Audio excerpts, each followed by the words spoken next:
Hello, everyone.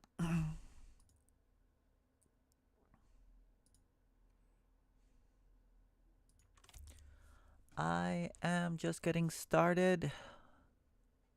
I have no idea what I want to cover today. I'm feeling so out of it, but I don't know. I just felt like I should just get on and do something. So let's figure this out. Hopefully. Let me see here.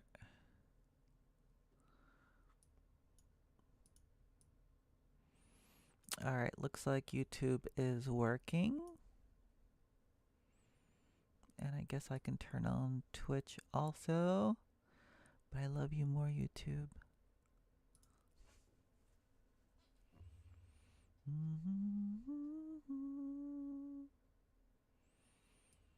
All right, let's see if Twitch is up. God, I'm so lazy. I am so lazy. I'm like the worst, laziest streamer, YouTube person ever, but I'm just doing it for fun, right? So it's okay. It's okay. I see all these people who are like trying to make money on YouTube, and I feel for them because, they need money. I need money too, but at least, I know I'm not going to make money here. Um, Stream manager on. Oh, hello, Twitch. How are you? All right. What are we doing? I don't really know. I have no idea. I don't feel like doing anything today, but I should do something, right? Because that's how I feel. I feel like the whole idea of me making these YouTube things, I was like, well, I'm always like doing my autistic special interest in like programming something, learning something. So why don't I just record it? Because I'm going to do it anyway. But then there's days like this where I'm like, do I feel like doing anything at all? You know? So that's hard.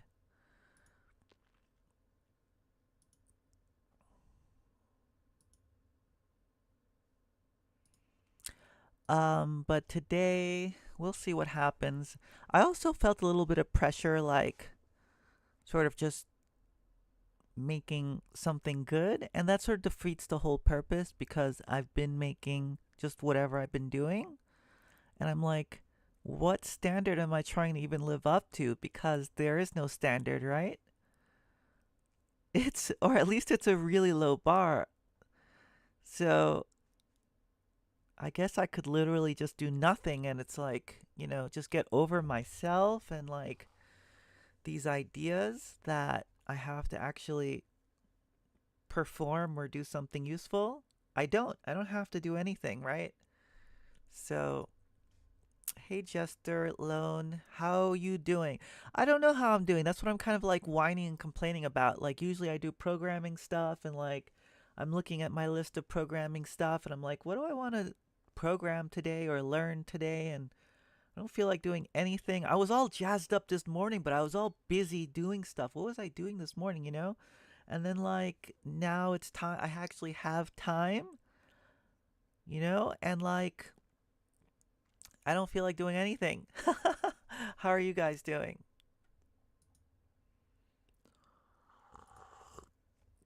So I'm trying to psych myself up.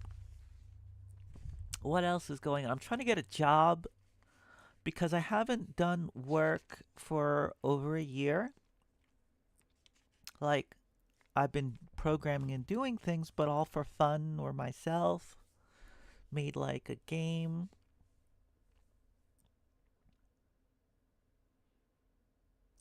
And I feel like, yeah, you can only live off of savings for so long? Coding chatbot using a llama model? Oh, cool. Like chatbot on what platform? Chatbot for Twitch? Or this is Jester saying that they are busy coding using coding a chatbot. Yeah, so as I was saying that I haven't worked for about over a year now. And then like doing Advent of Code made me realize like god, I'm a shitty programmer. People do it really fast.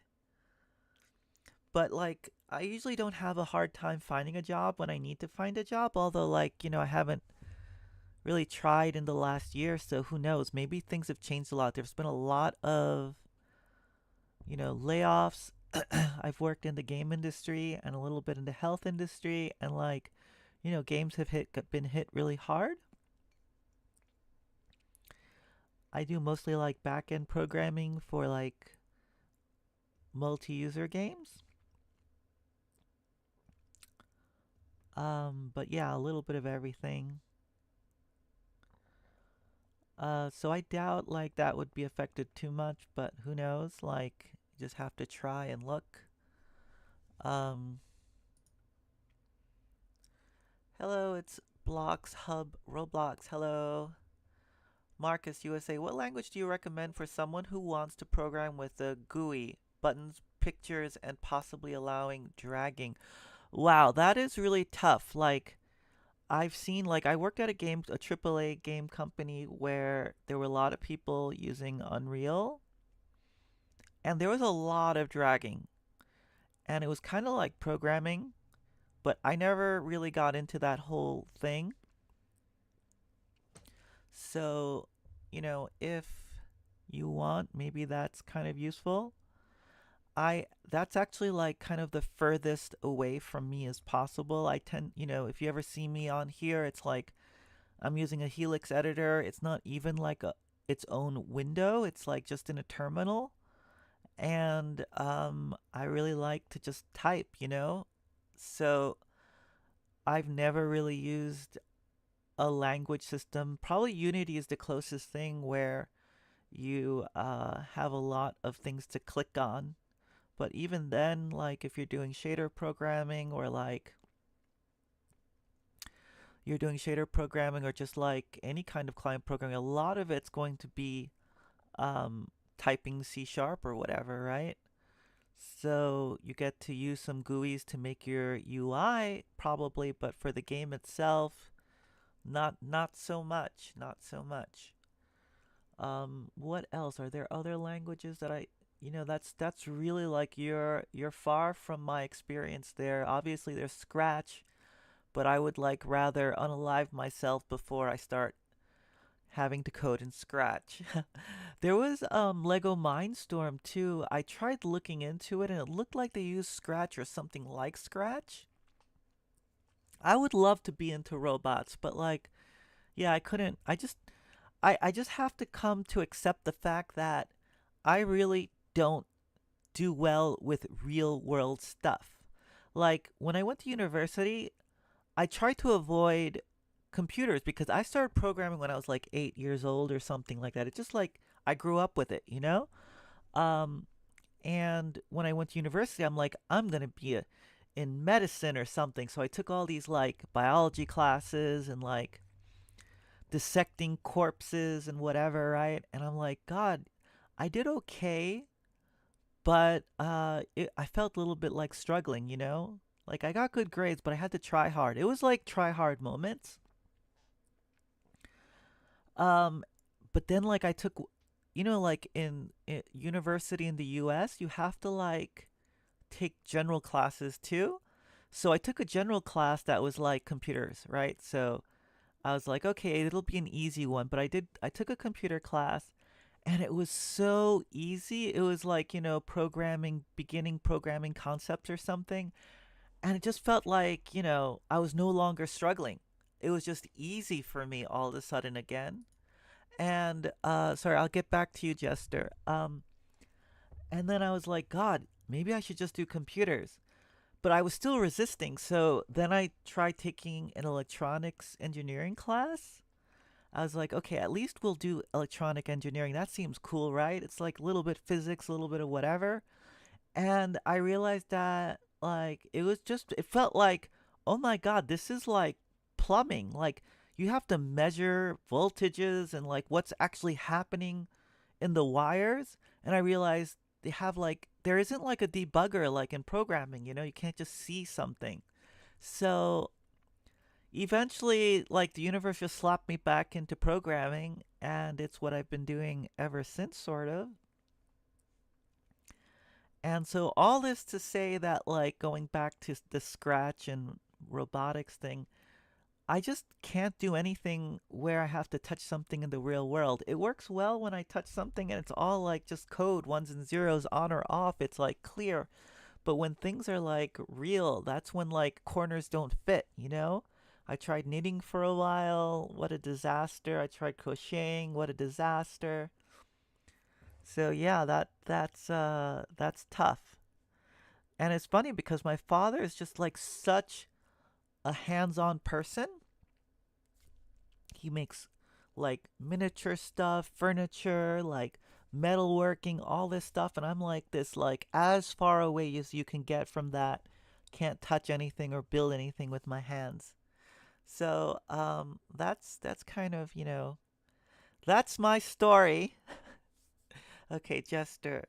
For what does this say? For myself, as ChatGPT have limitations, so I made myself with no limit. I am using Mistral model. Oh yeah, that's the model in France. I'm in France. Je suis à Paris, en France, and yeah, like that's really cool. I heard someone was just talking about it. They're working at a university in France, and they use it because it's, open source and all that. So it sounds really interesting. Thank you, Jester. Um, yeah, so that's my story. Do I have anything more to say about it? Yeah, and like, it's funny because I always thought I was like stupid, right? Because, growing up autistic, I just like said things that people be like, oh, you're so stupid. And then like, but I get really, really good grades when I cared, right? So it was always confusing to me, like why are people saying I'm stupid, but why am I getting good grades? What's going on? It never made sense to me. And I would fail classes because I don't know if you guys ever feel this way. It was like if I didn't want to do something, you just couldn't make me go. Like I literally didn't graduate from university because I couldn't finish taking a history class and one English class. Like I did everything else, but I was like, I can't. Like I'd rather jump off a cliff or something than take a history class that I had zero interest in. So that was kind of funny. But what can you do?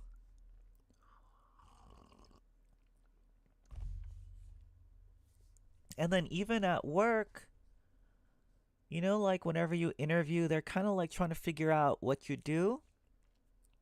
I never really have an answer because I do a little bit of everything. I do like coding, I do like DevOps, I do like product definition, I'll do some marketing, whatever, social networks, community building.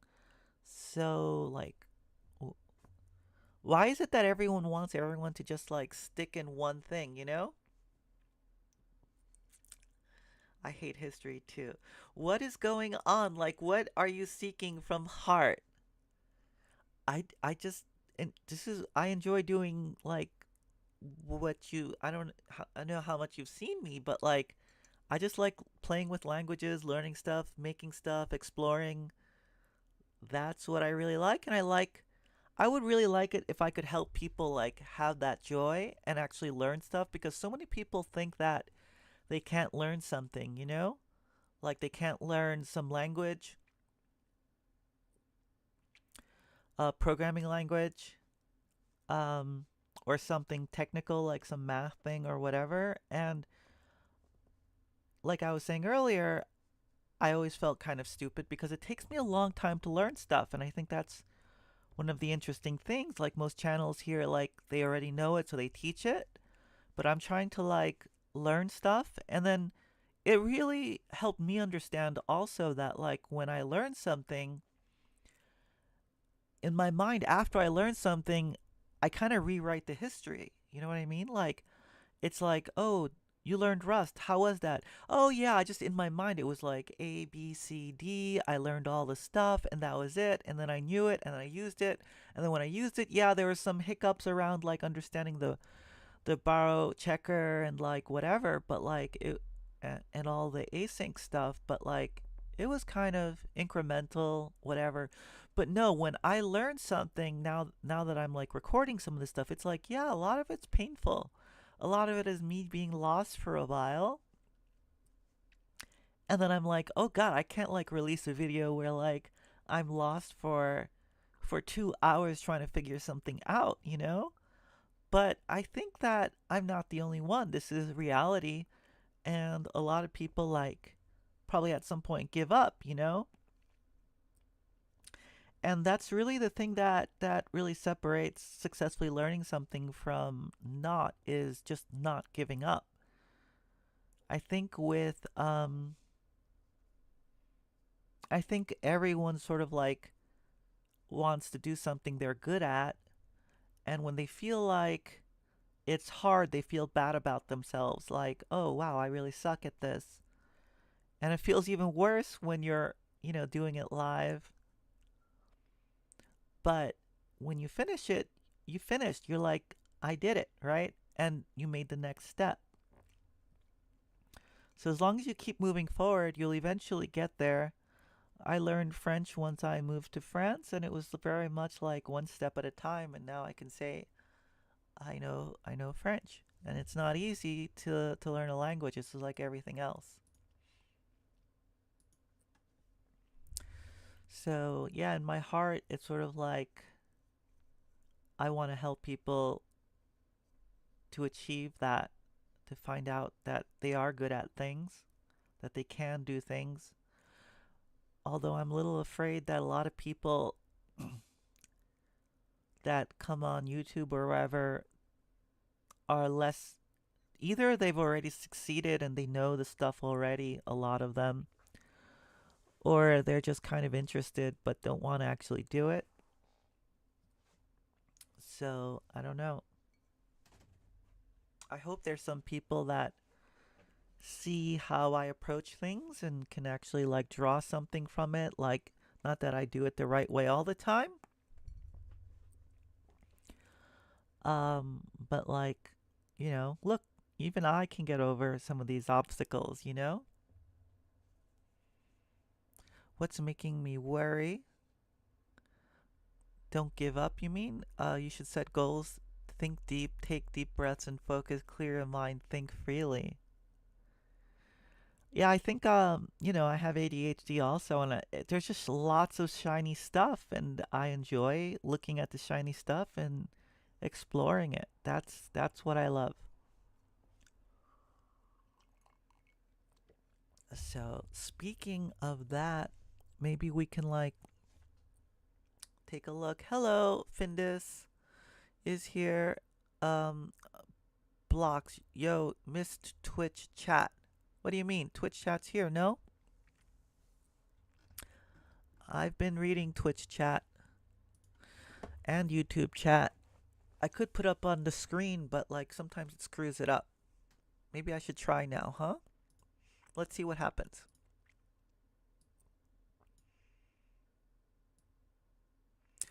But how's everyone else doing? Have to pop these chats out. All right.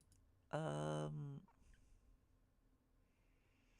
Now what do? I think I copy this URL into OBS. That is like old chat, I think. So here's the new chat. I think that'll show up as soon as someone types something. And then Twitch chat is here somewhere.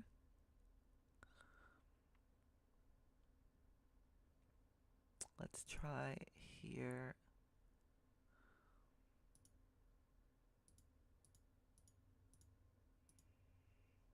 Okay, here's Twitch chat.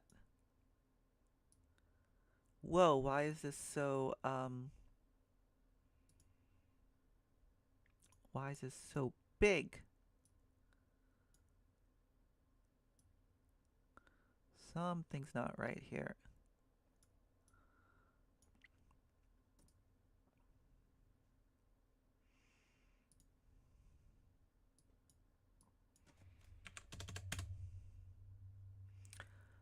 Yeah, it's a little hard to read it because there's a lot written here. What did it say?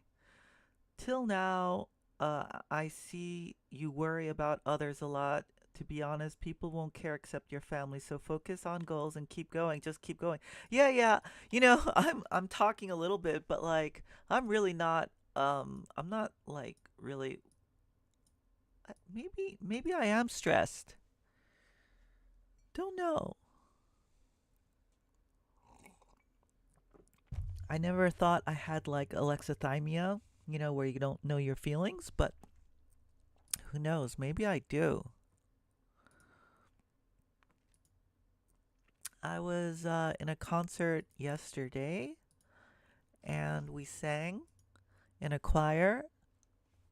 I sang alto and it went really well. It was like half Christmas songs and half other kinds of like just fun songs. And we sang in a church. It wasn't like a religious thing, but we sang in a church. And it was pretty much full, so that's really nice. And everyone really enjoyed it. We hung out afterwards, so that's good.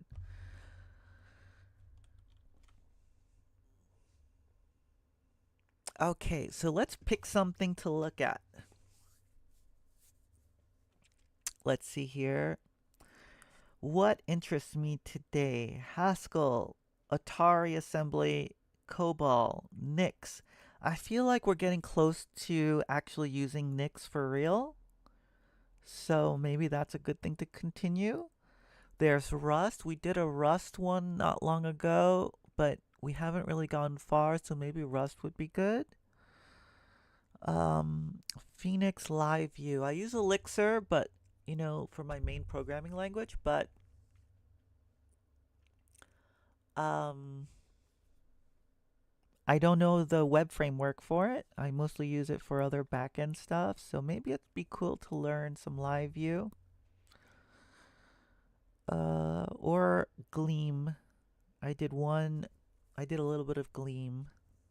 What feels the most interesting? I think the answer is Nix.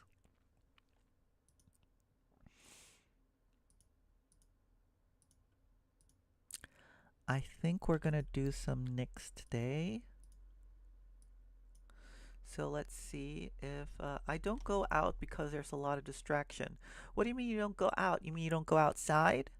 You stay home?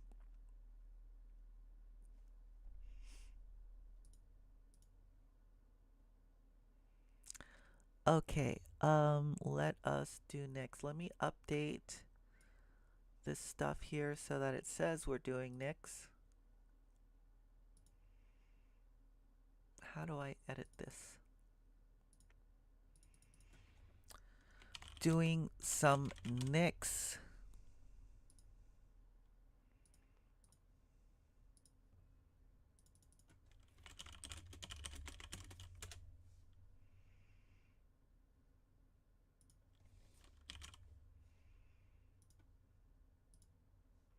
All right. I think I've updated the stream info so they know that. Oh, why do you stay home? Why do you stay home for that?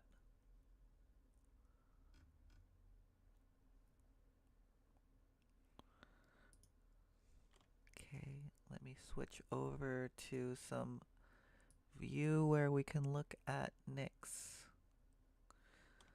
All right. We got a terminal here. Yeah, we were doing some Coca before.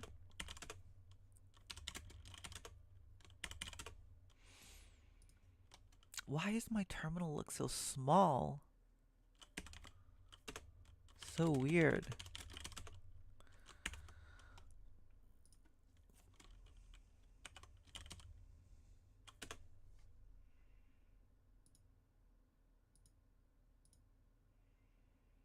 Oh yeah, that chat is way too big here.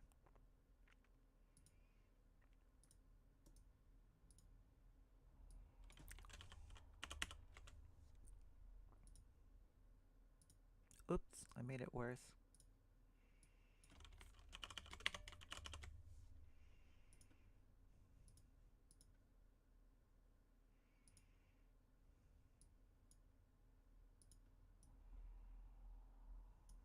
Here we go. What does it say here? Because what? Because we go out, we see a lot and think that you can't stop brain what we see, so mostly I stick with my system all day. Oh, are you a system jester? Hello, Nemesis Lilith. Heyo.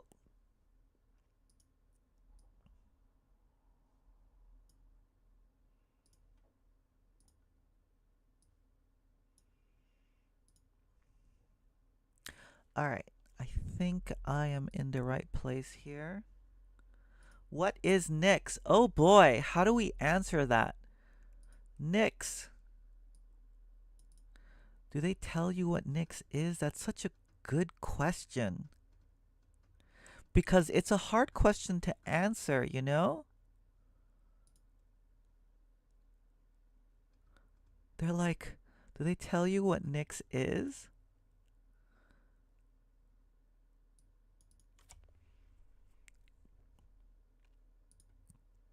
Flakes, what is Nix? They, you would think in the Nix website they would say, hey, what's Nix? Maybe it's better in the other Nix site. Let's see. Nix is a tool that takes a unique approach to package management and system configuration. Learn how to make reproducible, declarative, and reliable systems. So, I'll give you what I've learned about Nix, right? It's a programming language. That's sort of a domain-specific language, right? So it's a little bit like configuration as code. It's also a package manager. It's a little bit like NPM or APT or whatever, so that you can download it just as a package manager on Mac, on Linux, whatever, or Windows even. Wait, Windows? I don't know. I don't know Windows. But definitely I use it under the Windows subsystem for Linux. I also have it on a Linux box. And then it has like the largest repository, I think, of software that you can get. So I think it's bigger than Arch's user contributed repository. And it's really great. You can find anything on it. Like, you just go to the Nix OS package search here and you type whatever you want. I was looking for Kdenlive, I think was it before. And you can just type something and get it. So let's say, for example, here, let's say that I want to use Prolog, right? Just for an example, right? I don't have Prolog, or I don't even know what it's called, right? So let's look for something that is a Prolog that we want to use. So here's SWI Prolog, I guess, So let's see if we can find SWI Prolog here. And then here it is, right? So we click on this and it says it's going to give you, what the hell? Swipple? That's kind of weird. I thought it would give you SWI Prolog. Oh, it's SWIPL. Okay, and then you see I just do Nix shell -p and I type this name here, SWI Prolog. And then it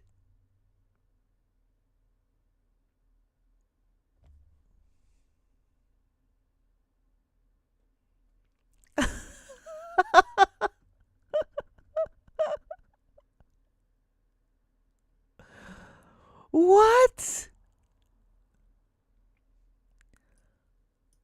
It didn't find SWI Prolog even though it's here.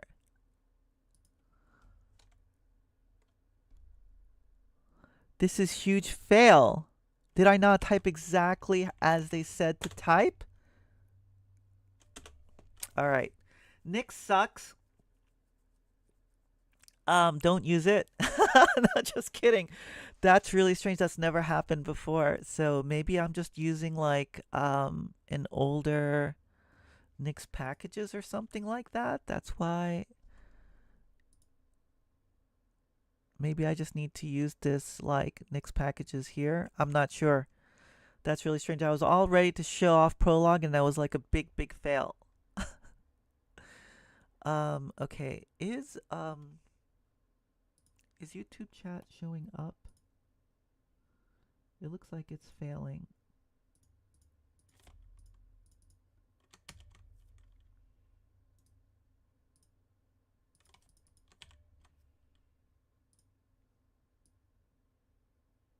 Yeah, I don't know why it's not showing up.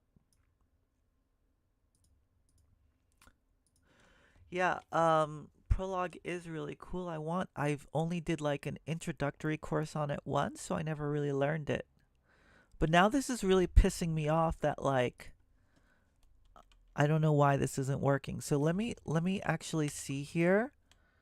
I have a gist cheat sheet where we have some Nix stuff.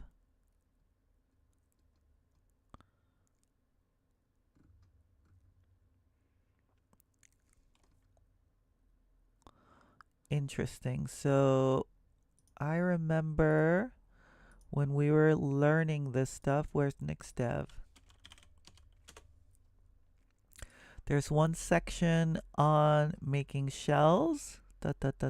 Functions, worked examples, references, declarative shell environments. Here we go. Yeah, so it's making a shell here. And if I do that, let's go into Prolog here. So I'm making a directory for my future Prolog project. And then we're going to make a shell.nix file here where we're going to put in SWI Prolog. The only thing is we want the latest, we want the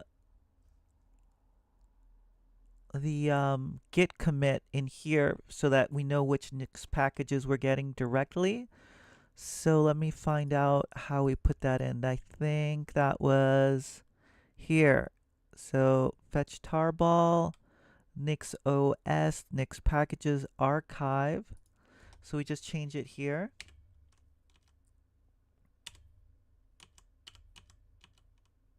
We just get rid of this.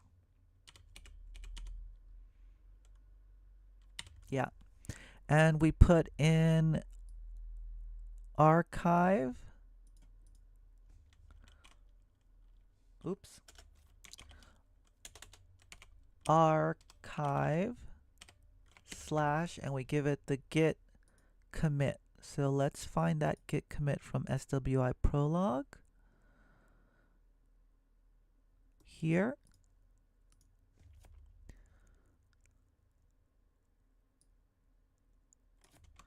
So we'll put it in here.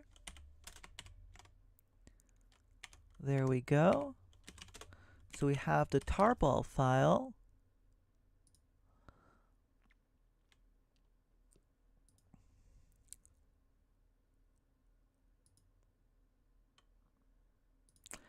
I think that should work. So what we're doing here is this is telling it what version of the Nix packages we want. Let's see, when was this actually made? Does it tell us? Yeah, so this is well,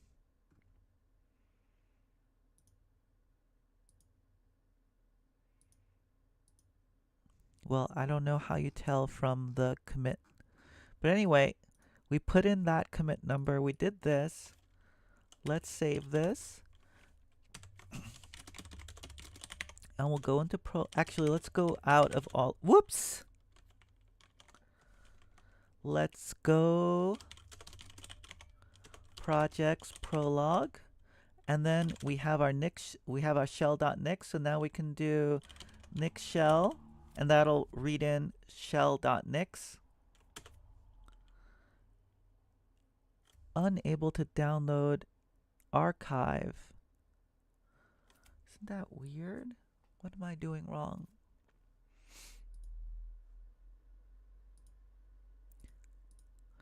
When you think you've learned something, fetch tarball, https, github, nixos, nix packages, archive, blah, blah, blah, blah, blah. But it didn't work. Maybe we just put in this whole thing?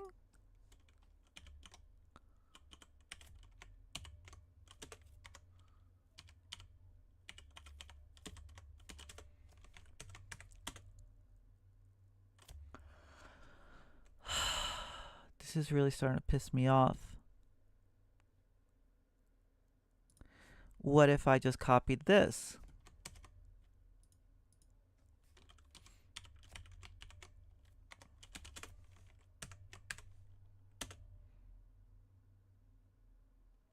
Now it found the tarball, but it didn't find. So what am I doing wrong here? Because this is a valid commit number, right? Let's see.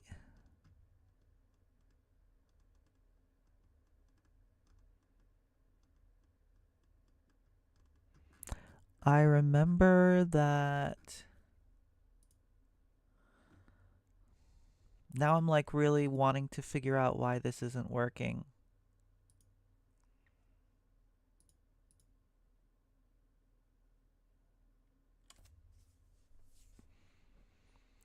What can we do? There was like all the Nix channels, right? Nix channels. The official channel, la, la, la, where is it? Nix channel status web page. I think this is it, right? Then we look at Nix stable. Here's NixOS 2404, Nix unstable. This is the latest one. So maybe if we just grab this one, we'll be okay.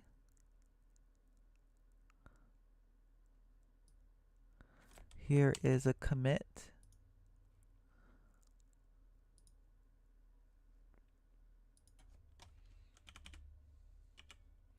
Nix packages archive.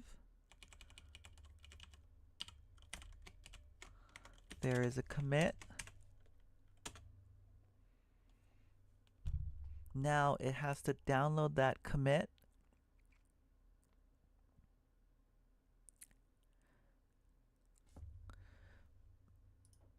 Maybe it used to be in here and it's not anymore. I don't know how you can tell that.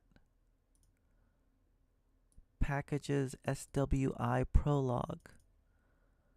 Nix shell SWI prologue.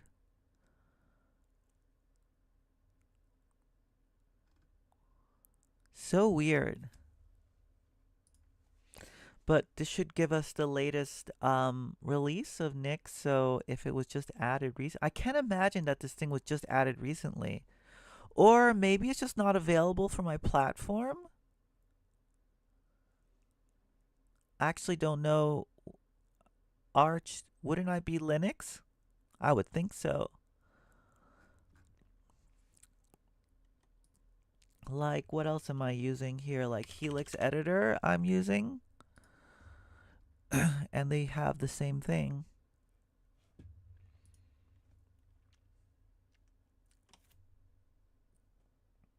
Yeah, maybe we should take a look at Prologue. That would be kind of cool. The last thing I need is like more. Oh, look at this! Holy fucking garbage shit! Like, I guess they added Prologue recently. Is this possible?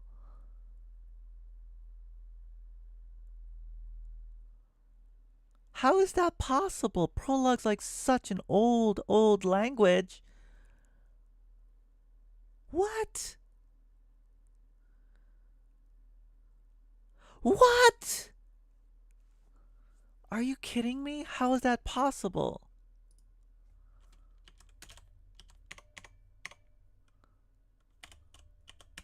SWIPL. Welcome to SWI Prolog. So my point was Nix is so easy to use. This is how you do it. I swear to God. What?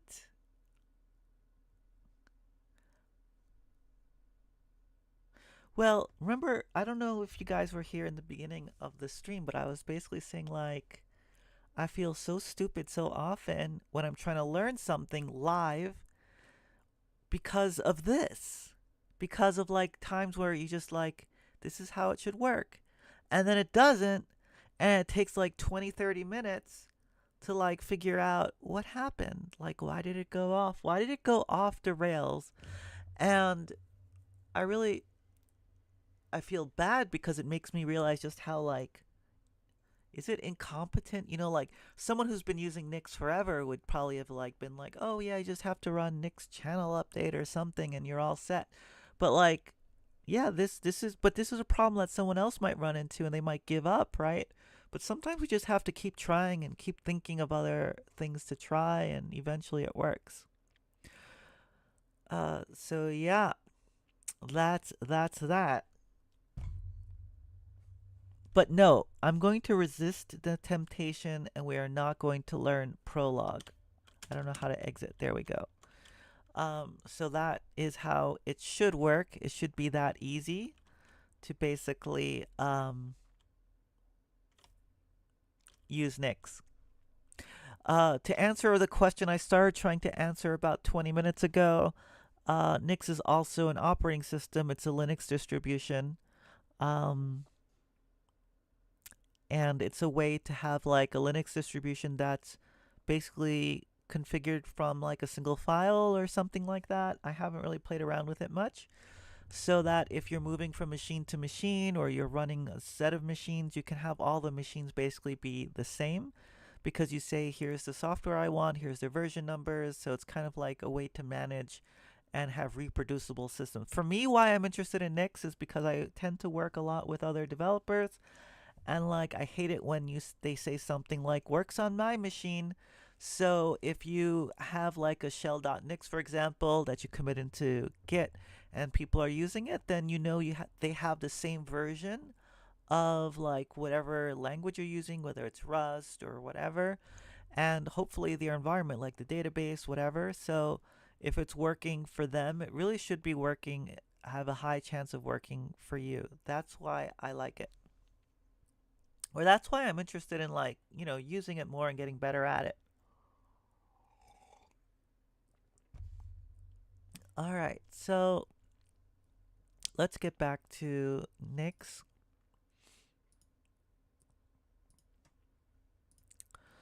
We were going to look at what's next to learn in Nix.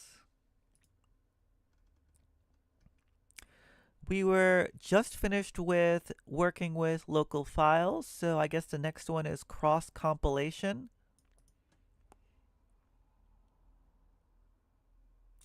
And YouTube chat still doesn't work. Why doesn't it work?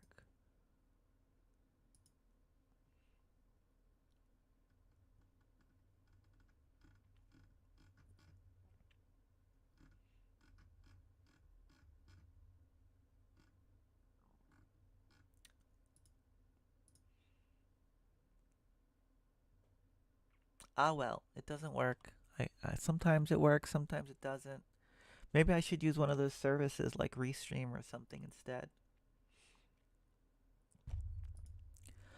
Okay, so let's get started. We're going to be doing Nix today, at least for this portion, and we have been going through the Nix.dev site.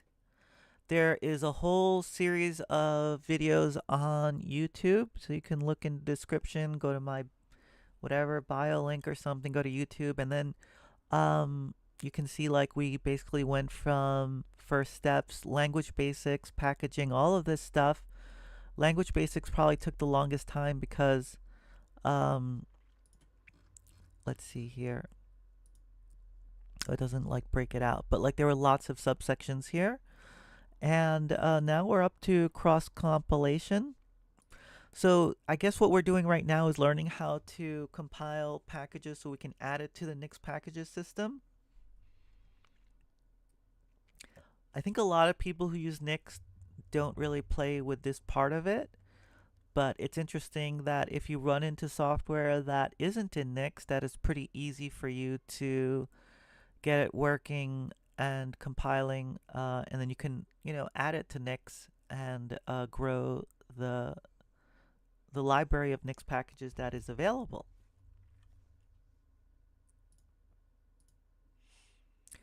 So let's do cross compilation. Let's see here. I think we're set up to do stuff, right?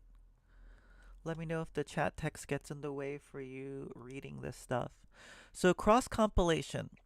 Nix Packages offers powerful tools to cross-compile software for various systems. What do you need? Experience using C compilers. It's been a long time since I was working on C. So yeah, but yeah, run C compilers and there's linking. Basic knowledge of the Nix language, we got that. Platforms.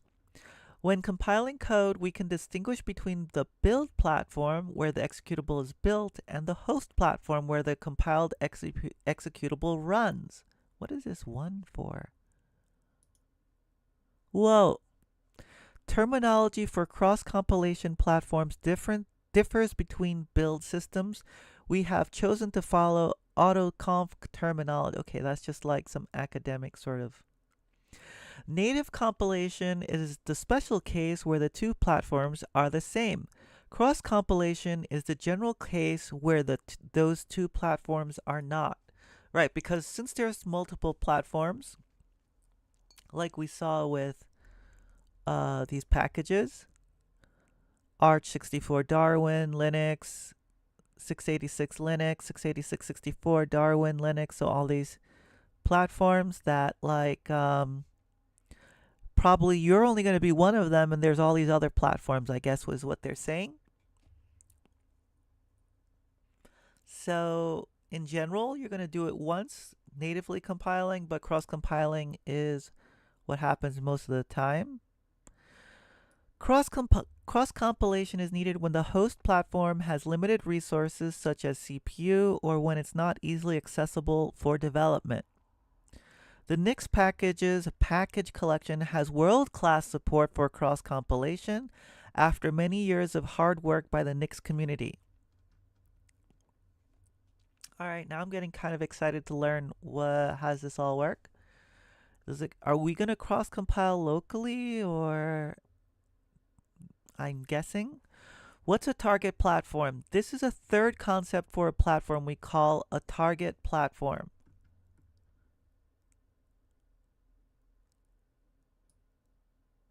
Where did they say target platform already? There's the host platform, native compilation, cross compilation, and target platform. Okay, these are all the concepts that we've learned so far. The target platform is relevant to cases where you want to build a compiler binary. In such cases, you would build a compiler on the build platform, run it to compile code on the host platform, and then run the final executable on the target platform.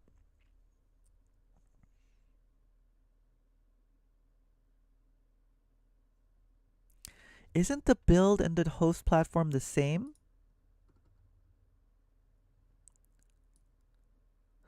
So the build platform is where it's built, and the host is where the compiled executable runs. I see.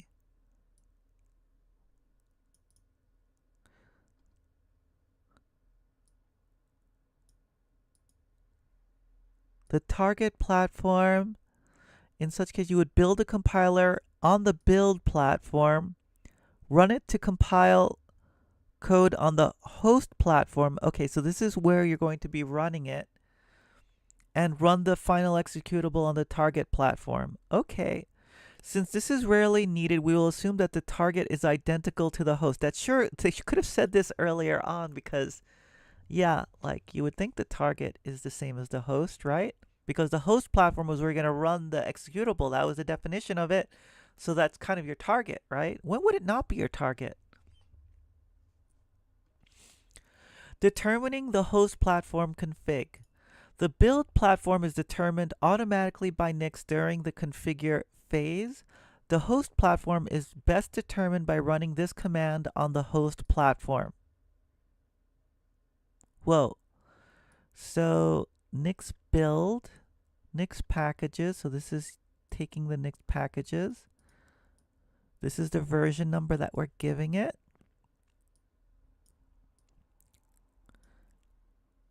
And we're building GNU config.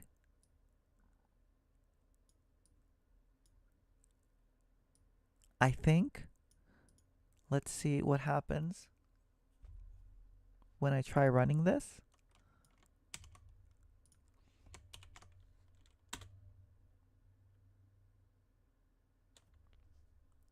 Well, I feel like they lied to me because that did not work. In the case this is not possible, for example, when the host platform is not easily accessible for development, the platform config has to be constructed manually via the following template.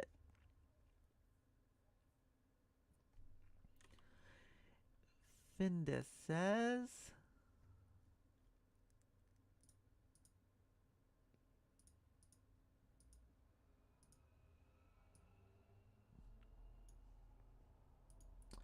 if you work on an x86-64 platform but you want your program to run on ARM, could be a case. Ah, okay. But the host platform would then be the ARM, right? Because that's where the executable is going to run.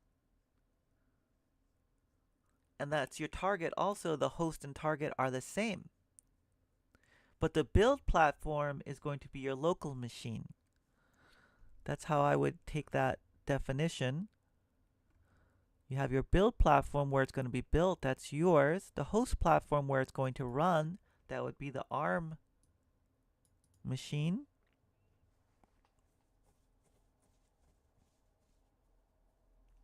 And the target is where you're going to build the compiler binary. And you would think the target's going to be the same as the host. But I don't know. Maybe like it's not always the case, because you can probably do like maybe you can build it on a different machine architecture. So this didn't work. This was very unfortunate.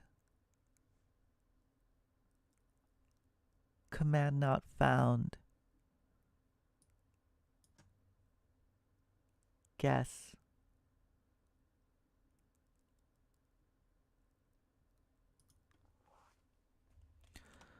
GNU config. So is GNU config a package? Here's GNU config, right? Does that mean I can install it?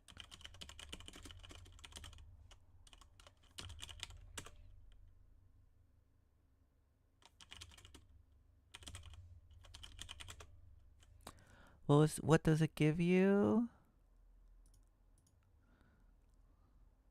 It provides no programs.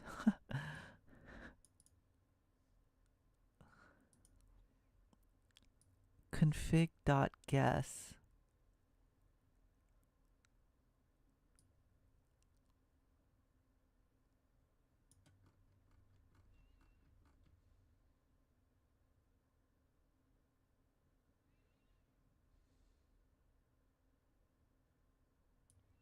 So is this a real path that has something in it? Config.guess.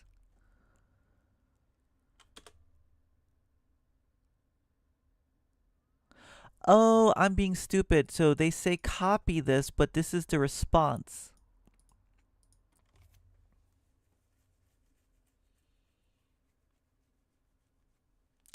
Guys, like, right? Was this just me? This is not clear. They want you to just run this. You see that would tell you something. This was confusing. Maybe I'm just stupid because you have this copy button and it's going to copy the whole thing, right? Oh no, it doesn't. Oh my god. I'm feeling really, really, really inadequate. It's like building the Atari assembler to run on your computer that assembles will build a program to run on Atari.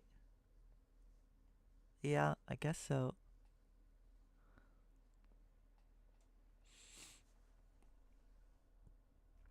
The advantage is that you only need to work slash compile on your normal platform, then transfer your program to maybe Pi or Mac M1 platform. Yeah, I still don't get the terminology because in that case, the host where you're going to run the executable is the Pi or Mac M1, and the target is also the Pi or Mac M1, but your host could be like, Linux or whatever. So when is we will assume target is identical to host. I would think that most of the time it is, or almost all the time. Anyway, it doesn't matter. In this case, it is not possible, for example, when the host platform is not easily accessible, the platform config has to be constructed manually via the following template. CPU, so this is our CPU, x86-64, vendor, PC, OS, Linux, ABI. So let's see. Note that vendor is often unknown. So like PC in mine would often be unknown.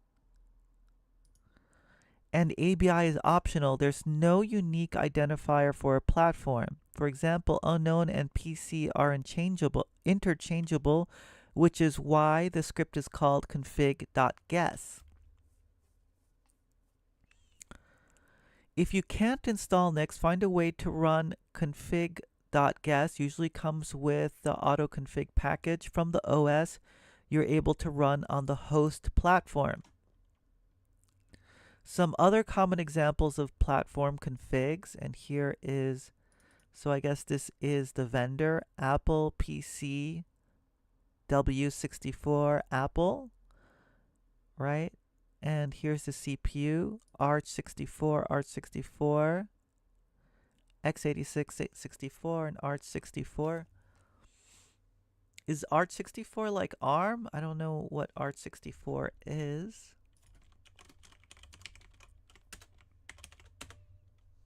Yeah, it's ARM.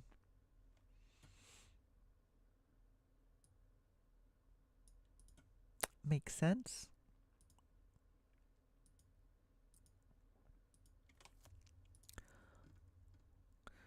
Note, macOS Darwin is a special case as not the whole OS is open source. It's only possible to cross-compile it between Arch64 Darwin and x86-64 Darwin. Arch64 Darwin support was recently added, so cross-compilation is barely tested. Alright, got it. I've heard a lot about Darwin, but I don't know what it is. Yeah, that's not good.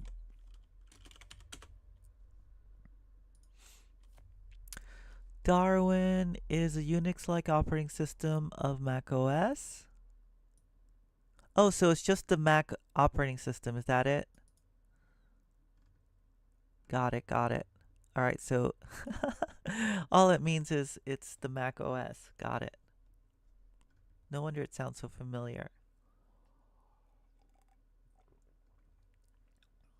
Choosing the host platform with Nix.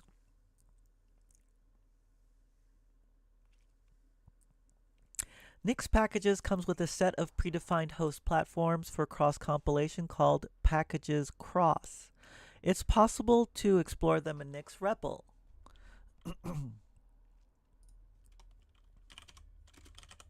let's see what version we have. 218.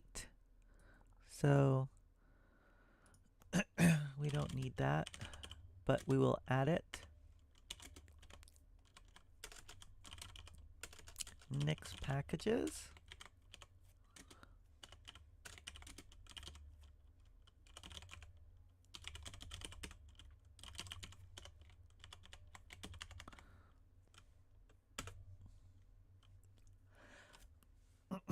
So here we go. This is very useful. Maybe I'll put it in the cheat sheet as to like how to start REPL.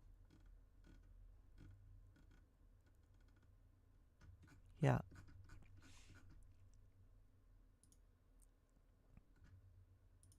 Oh, this is it right here. We just did it. I already wrote it once.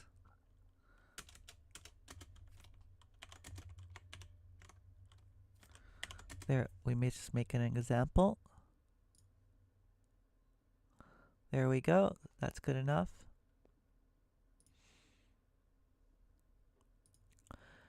Welcome to Nix.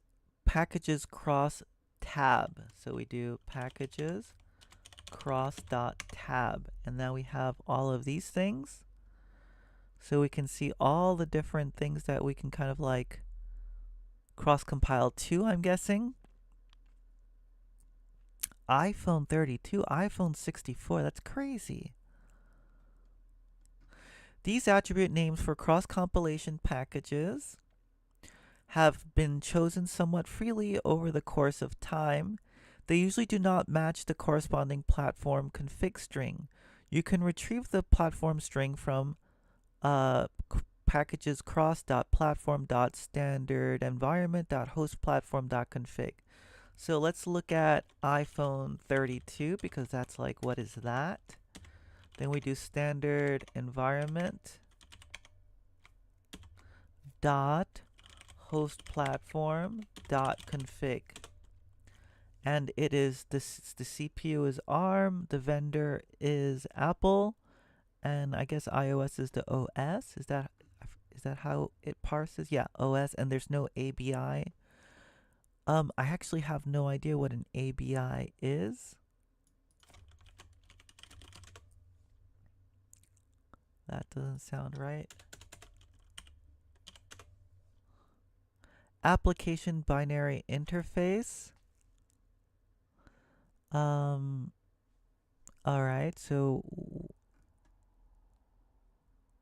is this, are we talking like ELF or something like that? What are we talking about here? Allows a program from one operating system supporting that ABI to run without modifications on any other such system. All right. So it's something about platform compatibility or cross-platform stuff.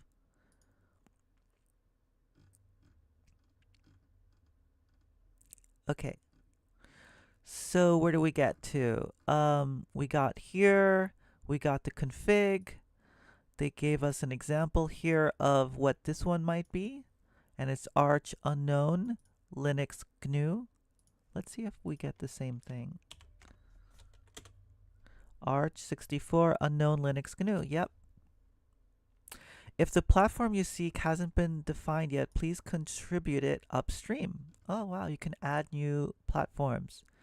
Specifying the host platform.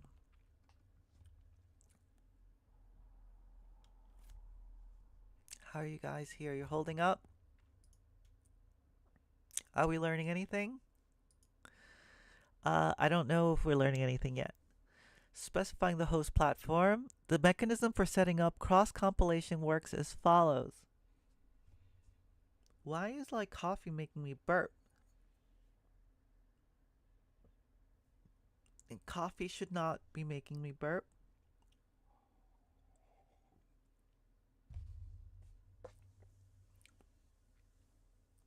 It should just wake me up, right? All right, take the build platform configuration and apply it to the current package set called packages by convention. Got it. The build platform is implied in packages import Nix packages, curly braces, to be the current system. This produces a build environment packages.standardenv with all dependencies present to compile on the build platform. Okay, we've done this before when we just like build anything, right? Like we built the iCAD or something else previously in videos. So standard environment is basically everything we need in our current, I guess that would mean native build system, right? The local one. Apply the appropriate host platform configuration to all the packages in packages cross, taking packages cross host hello will produce the package hello compiled on the build platform to run on the host platform. Oh boy.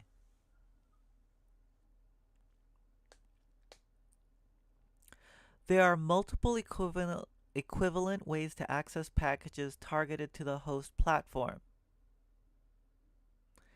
Explicitly pick the host platform package from within the build platform environment. So here we have our normal Nix packages, right? And then we do packages cross, the platform name and the package name, hello.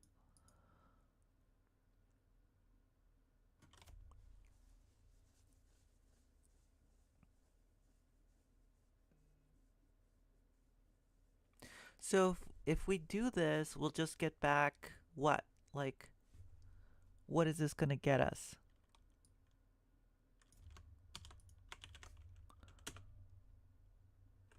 It's the function that's going to help us build this package. All right, got it. So this will be a function that will let us build it. Pass the host platform to cross system. Look at this. When importing Nix packages, this configures Nix packages such that all its packages are built for this host platform. So Nix packages cross system equals, and then we pass it this information. Usually in Nix packages we were passing nothing, and here, and I think in the past we've passed like overlays and config. So here we're passing cross config, and it is an attribute set that has the config name value pair.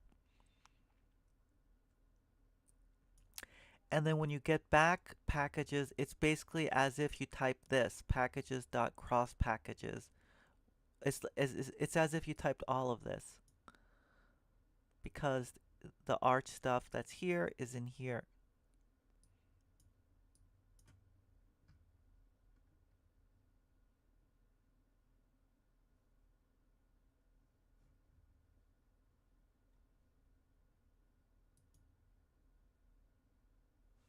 Oh, maybe the issue, I just thought of what maybe the YouTube issue is. Well, let me try something.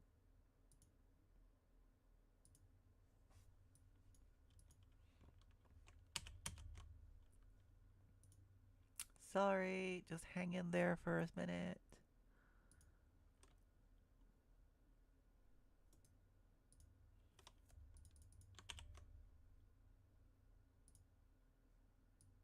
Yeah, maybe that'll work.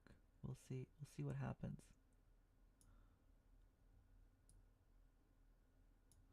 Because I think someone has to type something before it wakes up.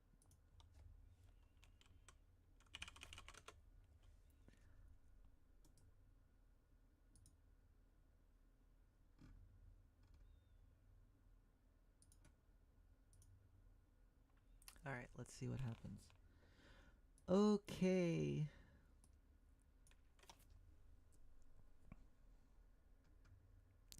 So this is what we just looked at. Equivalently, you can pass the host platform as an argument to Nix build. So here we're passing it as an argument to Nix build. Got it. -a hello. So if we do this, this should actually build it, right? Oh crap, I didn't mean to do that. this should actually build it, right?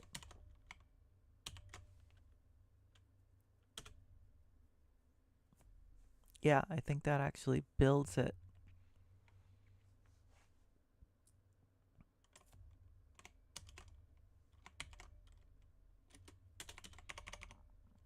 And then in here, bin hello.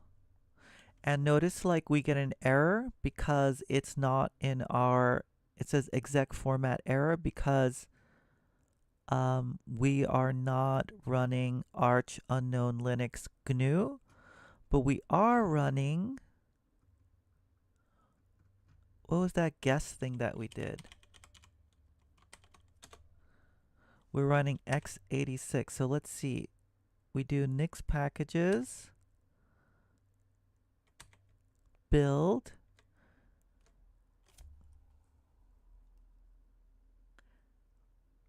but that's not what we put in here, right?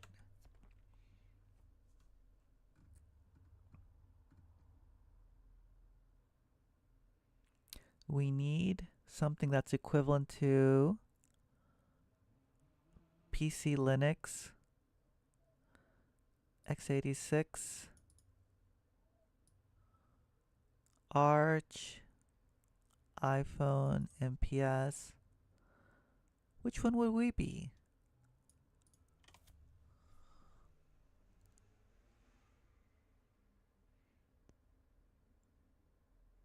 I'm not actually sure which one we would be. Maybe I can just take this thing here and put it in there. Let's try. Here's the build. And then we're going to pass in our config x86 64 PC Linux GNU.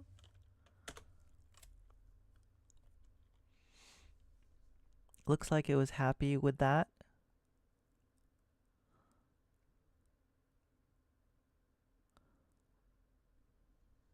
And now it's like building or unpacking or something, don't know. Wow, it's getting a lot of stuff here for building this. Maybe because it's like building cross-platform.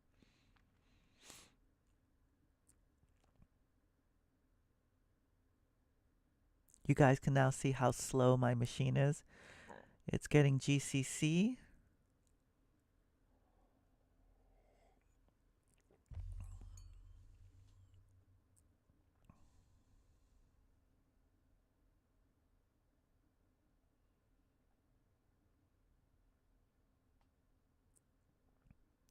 It's still checking. I'm not sure what it's checking.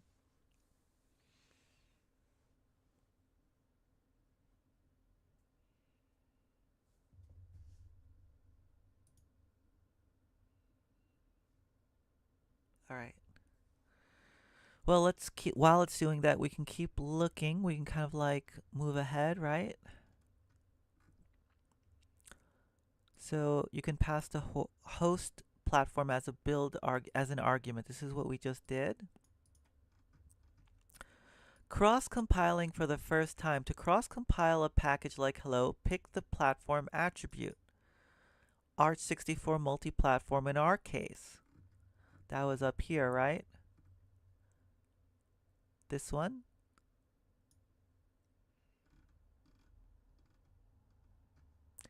And run, and then here we go. This is pretty much what we're doing now. Like this is what's running now, right? Except we're not doing Arch64, which we put in our own platform, but we previously built something in Arch. I wonder why my computer's so slow.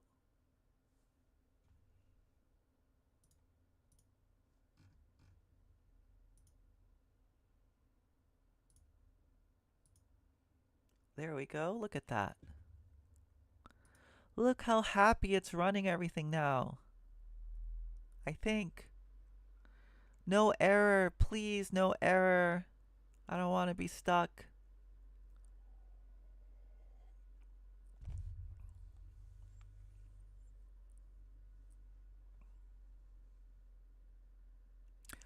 It's kind of like driving fast on a highway. You ever get like stuck driving and then like you just want to move fast? It's nice to see it moving fast. Sometimes it's nicer to go the long way and just move quickly while you're driving than like going the faster way technically, but like being stuck for so long. We're just building. Hello, what's going on? Is it like building the whole like compiler system? Holy cow. I think it's building like the whole compiler, cross compiler or something. So,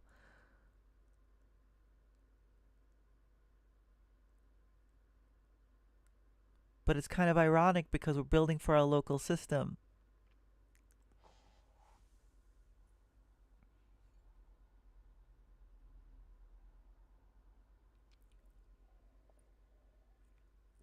It's kind of fascinating. All right, so let's see here. The hash of the package in the store path changes with updates to the channel. All right, that makes sense because the channel might change other stuff in it. Search for a package attribute name to find the one you're interested in building. Do you mean like just search, right? Yeah, that's what they meant.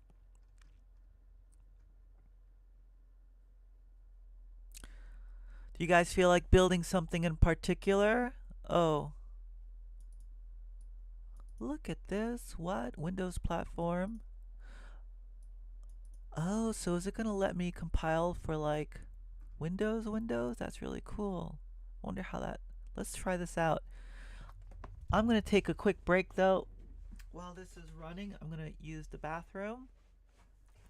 So please excuse me. I'll be right back.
It's still going. It's still busy. Why is it still running? Should we kill it? Well, let's start here. Let's look here. While it's doing this, we can probably still use an editor. Real-world cross-compiling of a Hello World example. To show off the power of cross-compilation in Nix, let's build our own Hello World program by cross-compiling it as static executables to ARM something and x86, 64, Windows 64, Ming32 with an emulator. What does this mean?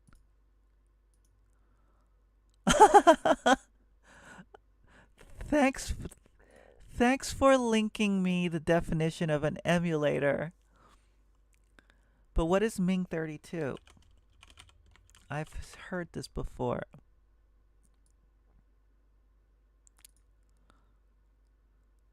Ah, it's minimal GNU for Windows, free open source environment to create Microsoft Windows applications.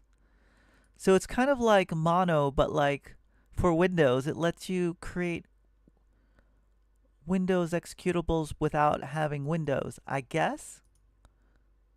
Learning so much about this stuff. I'm not like a hardware person or whatever, so once we start getting down to this level, like I'm pretty lost. Hey, hey, it's Satoru. Hello, how are you? I've somehow lost YouTube chat again, so sorry I don't have you on there. Isn't GNU POSIX like API on Windows? I guess so.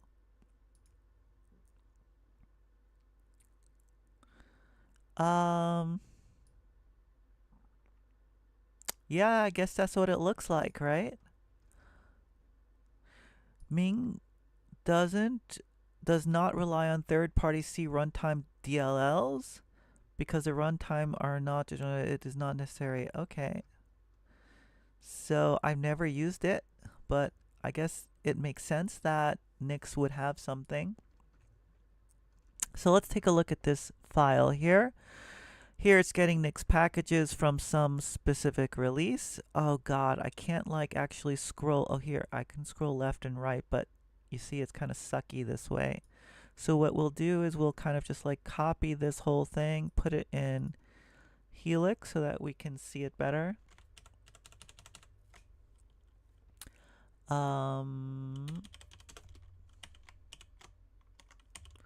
I've lost it.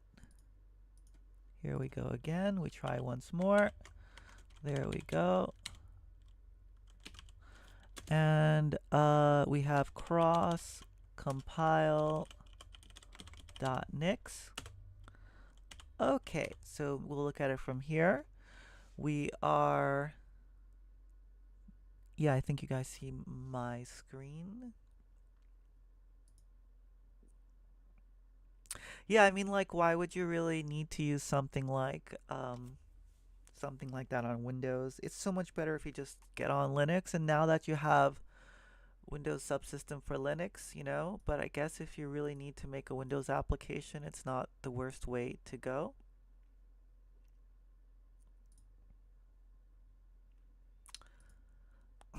So, oh, let me try one last thing. Nope, still not working. I think this was a mistake starting this build. All right, so we're grabbing some specific pinned release of Nix, and then we are import will actually evaluate that here when we pass it this empty attribute set. So this will return us all the packages under Nix packages. Hello world, we find the right text thing under packages.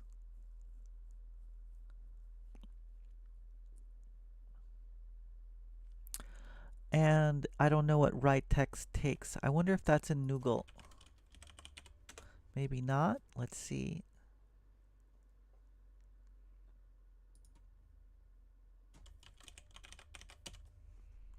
Packages write text.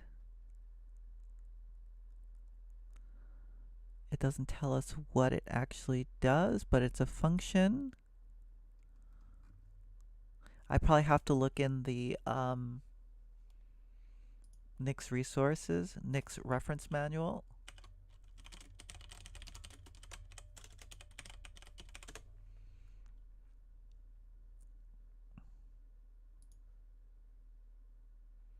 Oh, come on. That's where we just looked. Where's the actual reference manual where I have write text? I guess we can just look up here.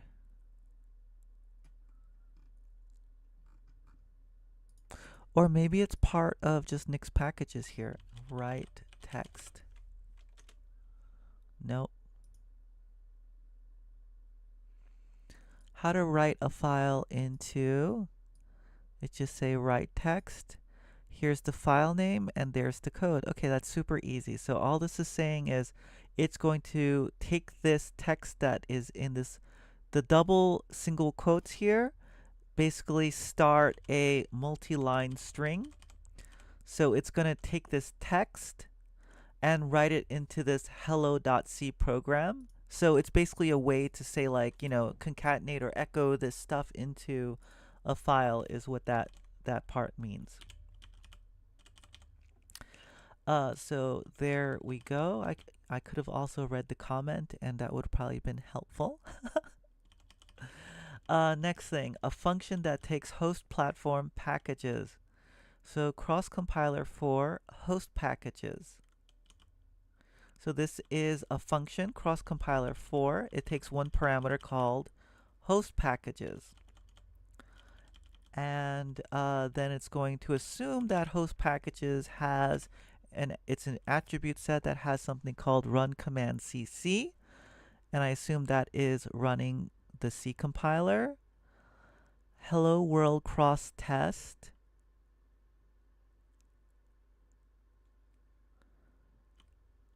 Empty attribute string, empty attribute set, and this thing. I guess these are our environment variables. Oh, here's how we run it. cc hello world -o hello. And where's hello world set? Hello world is this thing. I see, so it's this file. So probably after write text actually writes it, it returns the file reference. And then we can compile it here. We can put it, this is an interpolated string. We output it. Ah, look at this. Run the compiled program using the user mode emulation.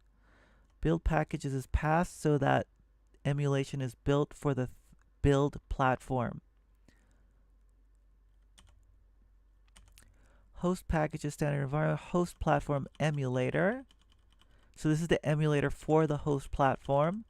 Host packages dot build packages. I see. So host packages has the build packages reference, which is where we are. We are on the build platform. So that emulator takes in that. All right. Very interesting.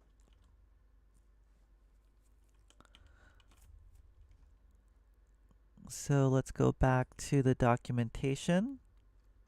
If we build this example and print both resulting derivations, we should see hello world for each. All right, I'm going to stop this because this is taking a really, really long time.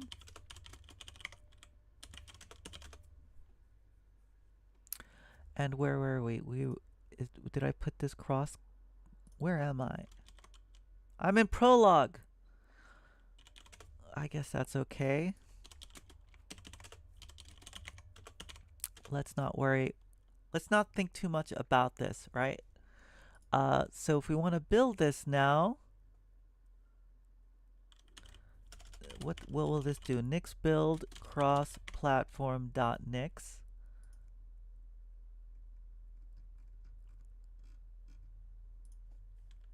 I know it says cat. So what? This is going to return us the actual this should probably return us the build directories for them, so it doesn't hurt to run this once. The next time it doesn't have to build again.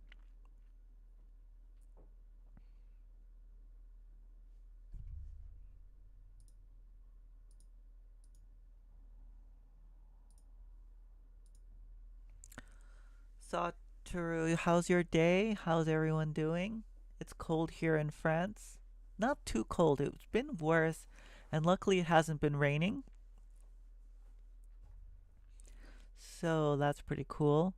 I feel like there's a lot more here that they didn't really go really deep on, but it seems really neat. Alright, so here we are. It looks like it's grabbing stuff so that I can build.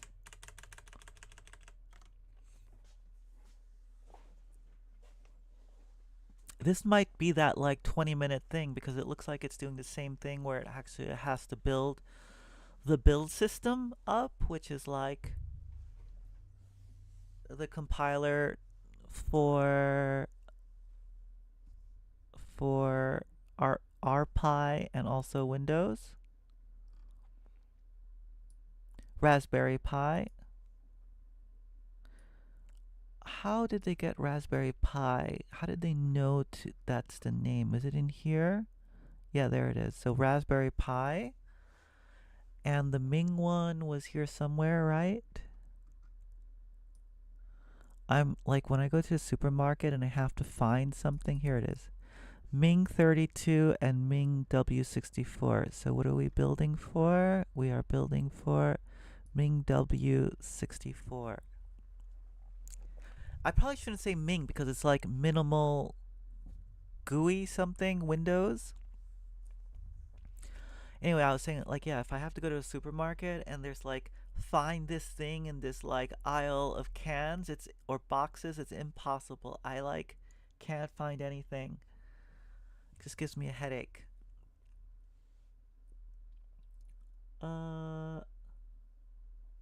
Findus, also cold and dark here in Denmark. Daylight only 7 hours now. That sucks. Yeah, Denmark's worse than Paris. Um, I've only been to Copenhagen and wherever that really famous museum is. But it's not in Copenhagen. You take like a train. But I really like the vibe of Copenhagen. It's kind of like a little edgy, but cool and laid back at the same time. But things are expensive. Paris is expensive, but Denmark seems even more expensive.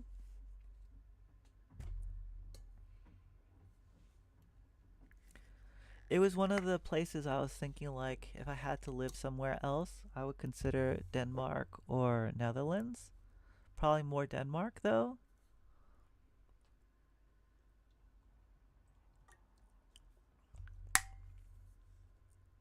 Oh wow, this is gonna take a while. So if I understand this correctly then, yeah, let's make a new shell so that we can like play around with stuff while it's compiling. Don't mind the prologue. So this emulator thing is interesting here. Let's see if we really understand what's going on here. Packages.write text.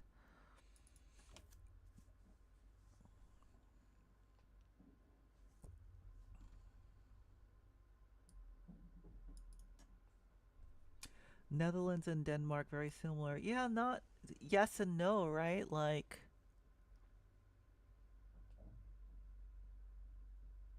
I feel like you can definitely tell Denmark is like the northern countries, and you can definitely tell like Italy is the southern countries. And Netherlands just kind of just feels like in between. It kind of acts a little bit like the Scandinavian countries a little bit, but it also a little bit warmer. I don't know. It's interesting. Aren't you supposed to be doing sword fighting during compiling phase? What? I don't get the reference, Pico. Pico, what's the reference? Help me. I don't get it. I'm not cool. I don't get the sword fighting. No, my hobbies include singing. Is that it? But not sword fighting. Alright, is this still compiling? Ay, ay, ay. I used to play chess, but I'm really, really bad at it. I want to learn how to sight read music more. That's something I'm going to start spending time on, I think. But yeah, alright, so we know packages.write text. This will write, it'll make a file. So does that mean I can like make a Nix file that will do that? Let me try. Because we have Nix instantiate, we have Nix build, and like it's not clear to me really when you use one or the other. Because we first use Nix build, like we use Nix build like maybe we even use Nix build in packaging existing software.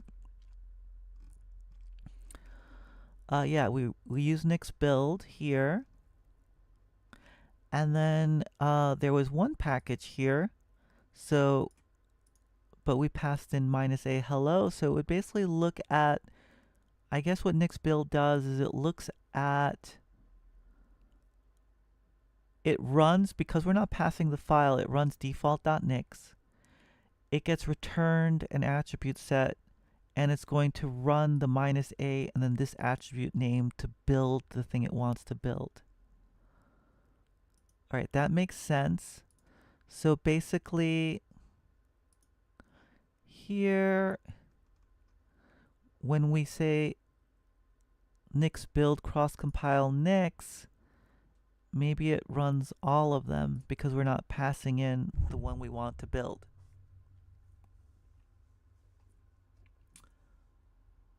Oh, XKCD. Let's find it. Is that legal for me to do?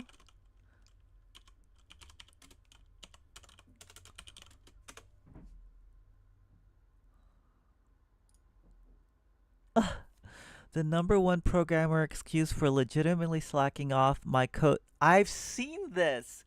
I've seen this. But when I see this, I just read this and I was like, yeah, I get it. Like, but I don't remember the sword fighting part. Um they have like this is a meme waiting for Chat GPT to respond. That's pretty sad. Um I had a friend who used to work with Ada, like government stuff, and literally it would be like, it would take, I think it might have been a day or even longer to like compile. So like it's insane. It's like I couldn't have even imagined. And I've worked in a few game companies, and building games can take a long time.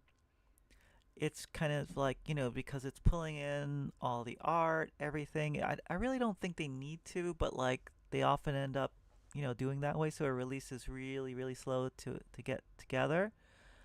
But yeah, I just can't, I just hate working on stuff like that. I like it when you can build something pretty quickly. Um, yeah, Rust feels slow to me because, it's kind of one of the slower compilers, but it's all right. I played Go for 6 months, but went almost insane. Yeah, Go's supposed to have a lot more permutations than chess, so that is not surprising.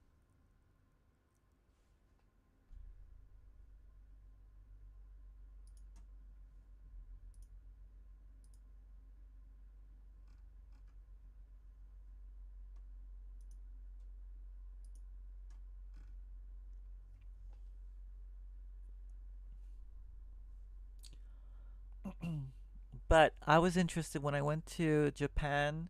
I was like, oh, maybe I should learn Go because I can find some people there to play with. But, you know, my partner was not so into the idea of spending our time playing Go, watching me play Go.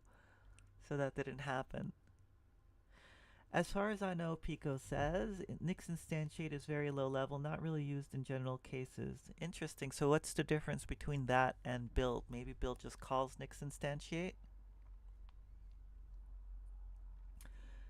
Satoru says, and considering that Ada compiler is way faster than Rust, modern C++, is it really? I mean, it seems like it was really slow. Crazy. But maybe it was just like huge projects, right? Because it was like government stuff. So where are we? We were looking to make sure we understood what was going on here. I wanted to write like a test program to see if I understood how to use this, right? So let us write like test1.nix, and we will have we'll just take our boilerplate here. It doesn't matter.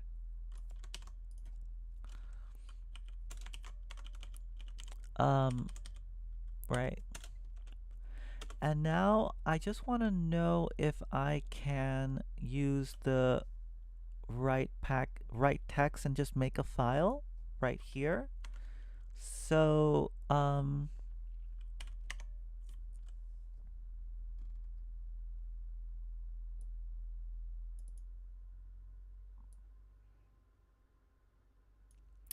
maybe that's what build does.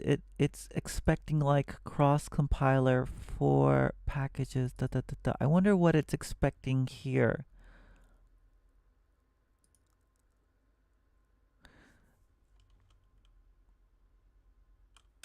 So maybe that's the difference because Nix instantiate will actually just run stuff, right? So I can do packages dot, where is it, write? Packages dot write text.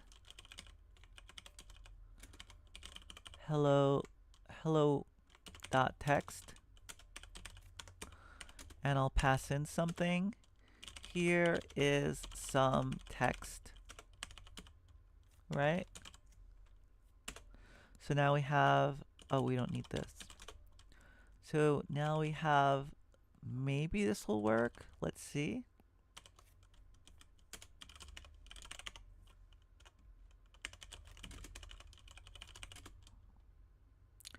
What did I call it?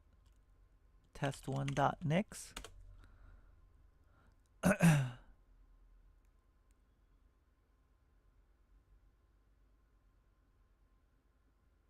I think this is why we use build instead of instantiate.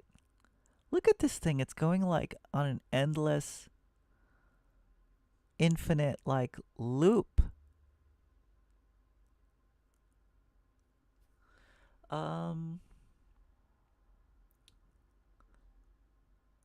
From the manual, Nix build is essentially a wrapper around Nix instantiate and Nix store realize. Or maybe the machine is targeted is very slow. Gov usually have quite old hardware. Could be that. Stack Overflow. So it was not happy here.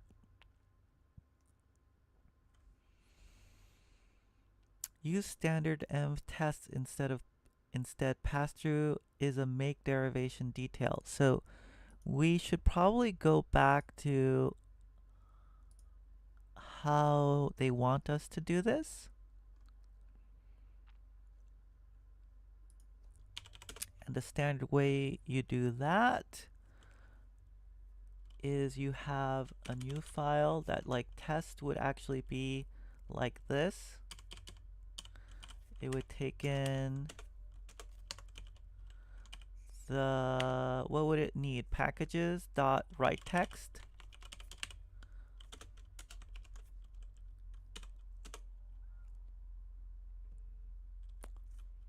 And then I guess I can just call write text. This seems a little bit off to me. But we have to call make. Oh, this won't work because make derivation.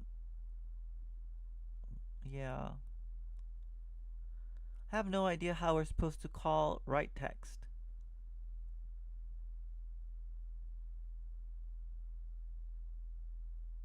Like just on its own, how would you call write text?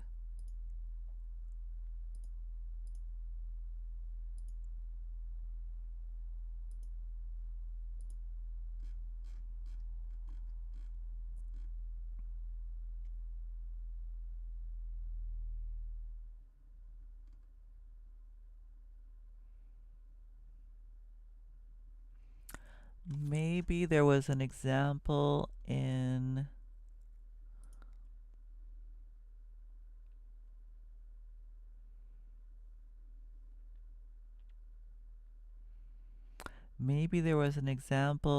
in the later call packages. Here, write shell script. I see. So look at this. This was a very simple one. So this should work like this, right? We pass in a write text. And then we need a default.nix that is like something like this.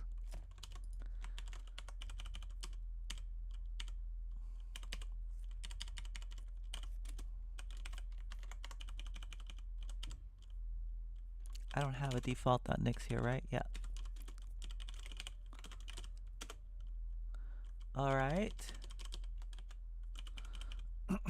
So here we go. Call package hello nix. We don't care about any of this.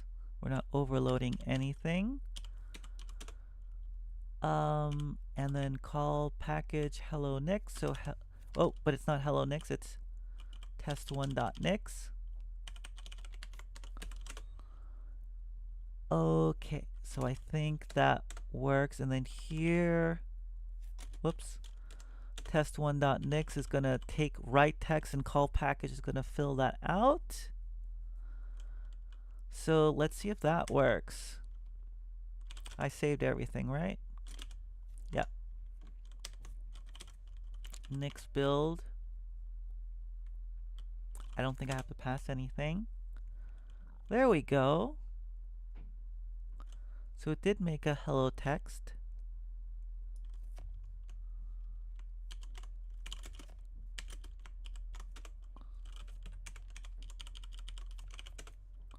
Hey, look at that.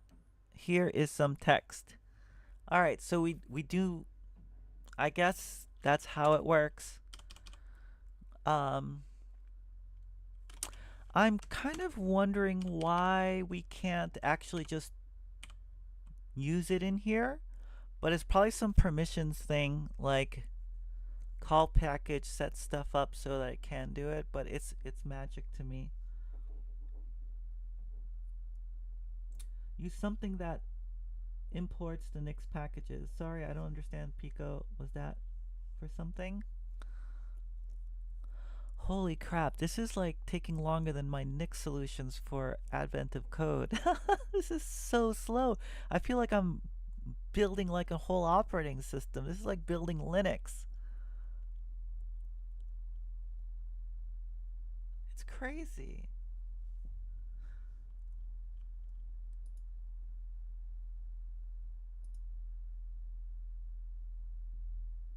I got it right. Cool. I just don't know why we have to go through call packages.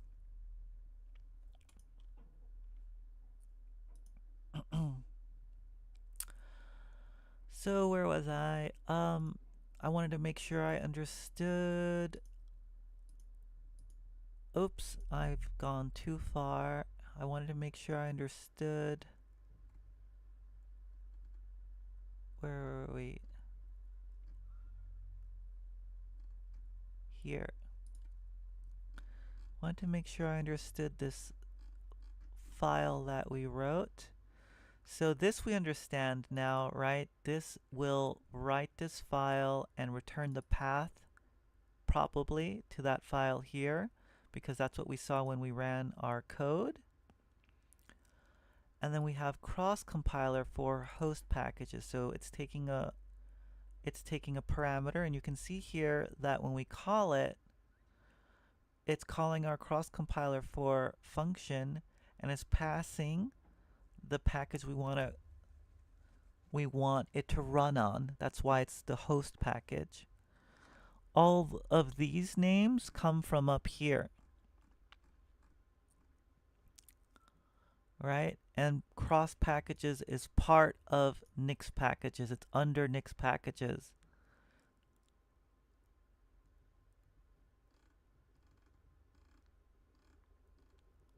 So you find the one in there.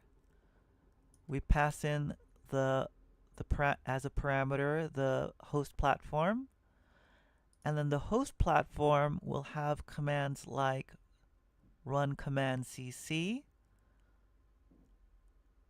and a standard env,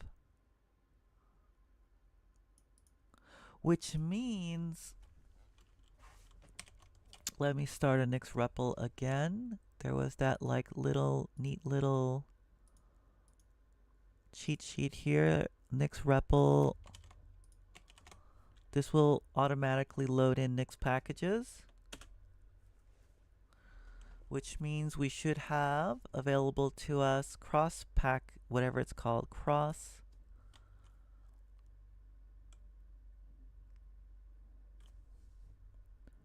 packages cross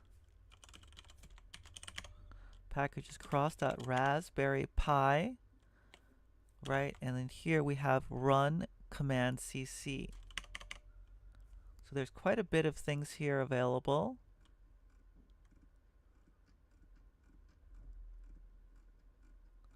I see. So these are basically all the packages that are available for this platform. So you can see, like,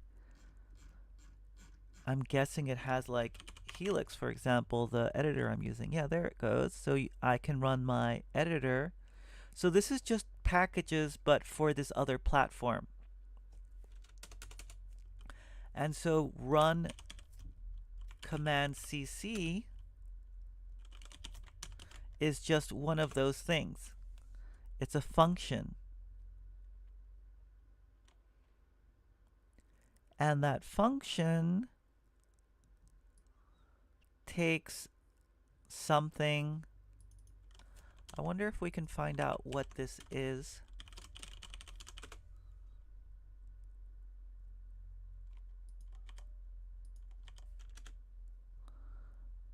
Is similar but uses the default run command cc.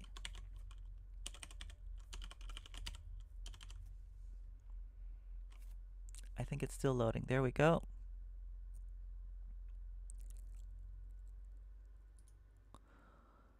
Run command cc is similar, but uses the default compiler environment.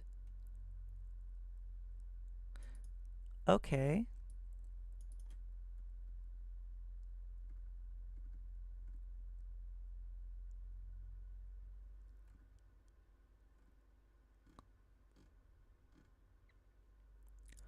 Run command returns a derivation built using the special commands in the standard environment no cc. I see. So you have the environment like without the C compiler, and then you have the one with the C compiler environment.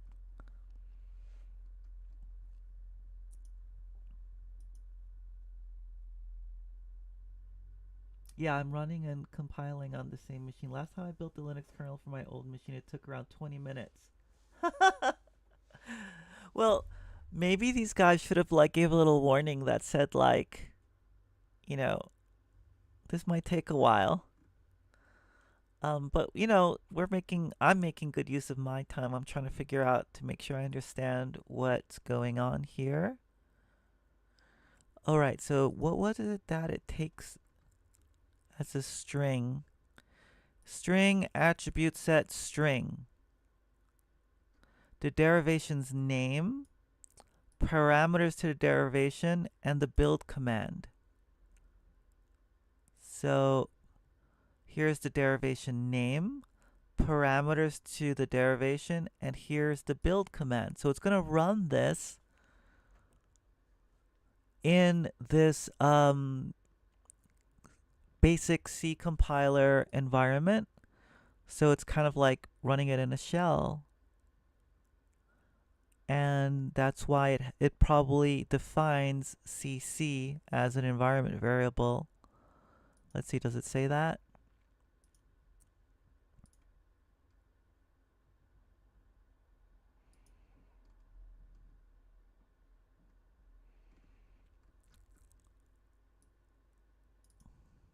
We don't really know. I guess it doesn't say like what environment, what a basic C environment means, but okay.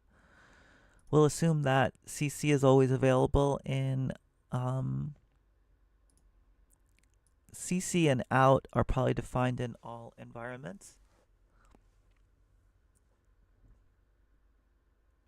All right, so I understand this file now. So then it calls the Raspberry Pi one. We get the cross compiler for the Raspberry Pi. It gets passed in here as Raspberry Pi, and there it can access the run command cc, and then it can basically run this. Oh, but where's the emulator part? Here it is. This I don't know. host platform emulator. So that means that where are we getting host packages run? Okay. Standard environment, host platform emulator. Host packages, build packages. So build packages is the reference to, it's like a back reference to the packages from the build system, right? So if I do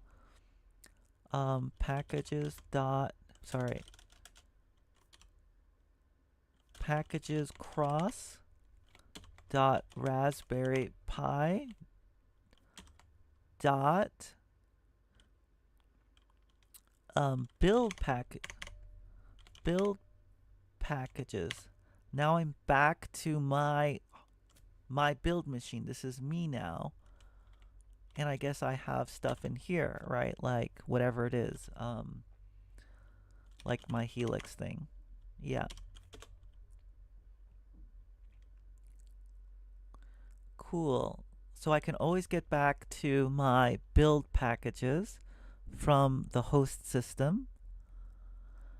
But then this emulator is interesting.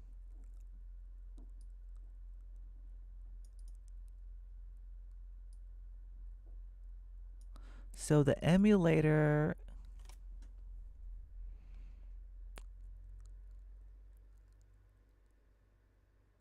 is being passed in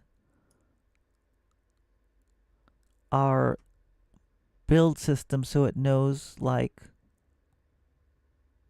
what system to make an emulator for, because it knows its host platform, right?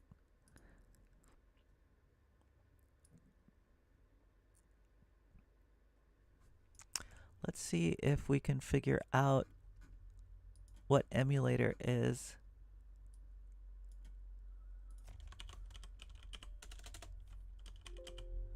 We don't have emulator.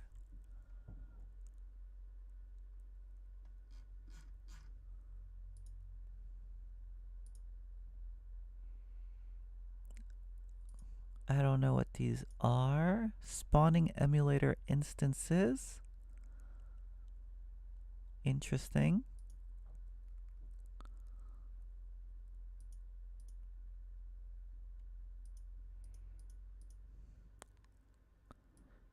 It might be quite convenient to automatically generate scripts that spawn emulator instances. An emulator spawn script by invoking emulator app. I don't think this is what we're doing.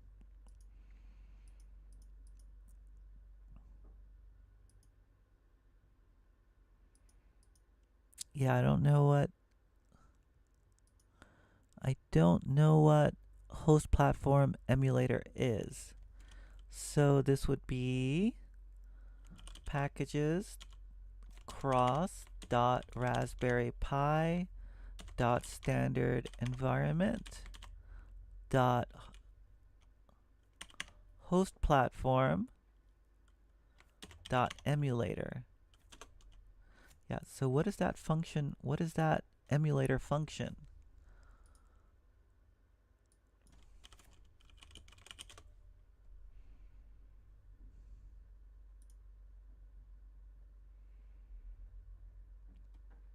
I wonder, maybe it's under Noogle?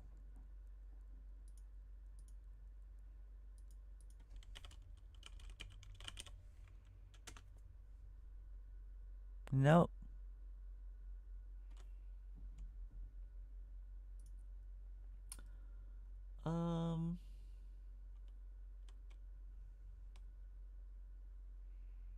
Yeah, I feel like I don't really get all of this. This I don't get.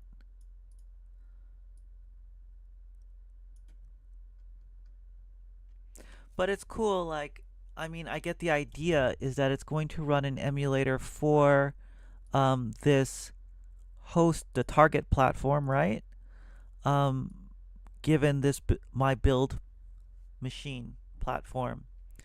So that's pretty cool, and I guess that works in general for everything. Well, let's keep going then, because I think we get this. This will just keep running.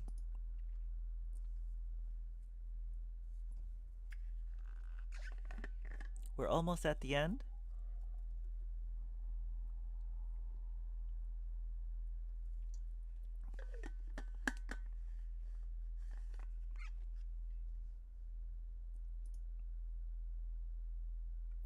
All right, developer environment with a cross compiler.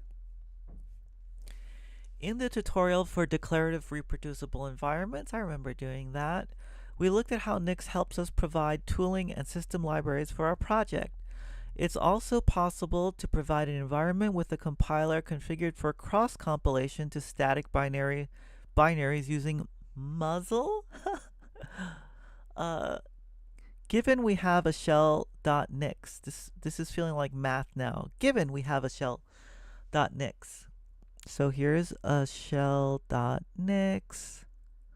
Here we are getting the cross-compiled platform for ARM.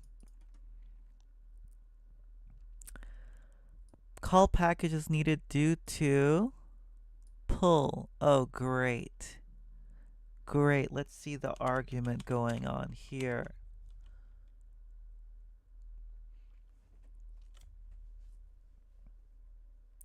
I think it's linking now, so it might be really slow.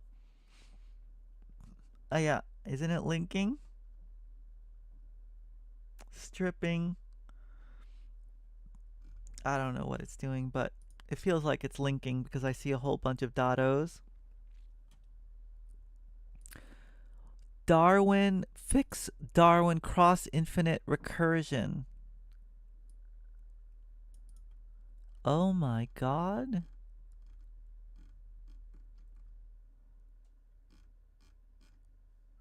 I don't know how.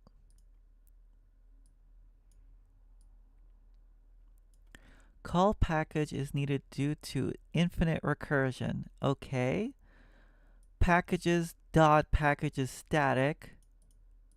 I have no idea what packages static is. I'm guessing those are statically compiled stuff. Call package.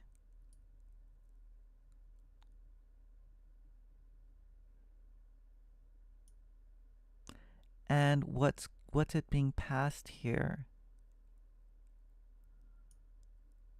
A function.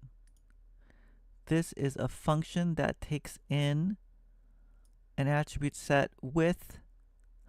Oh shit! Guys, this is how you avoid doing what I did. You see how before I had this Nix shell, right? And then I had to make call packages and like give it a file. And then in that file, oh look, it's finished. This thing finished. But anyway, I had to give it a file, test.1, and inside of test.1 is just this function, right? But what these guys have done is they just put the function inside of the call. So which means, if I understand correctly, I should be able to just take all of this and put this inside of here. So let's see. We put our function in here, right? This closes our function, call package.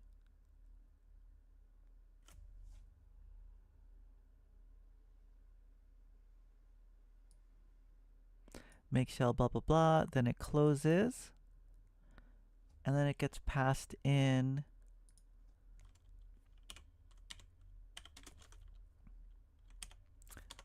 empty. Now why does this guy have an extra curly brace? What's going on here? That's closing this attribute set from attribute set in make shell. So we don't, let's see if this works. In call package, let's make that a little bit more evident. We can probably put this all together. write text, make shell, da da la la la, close.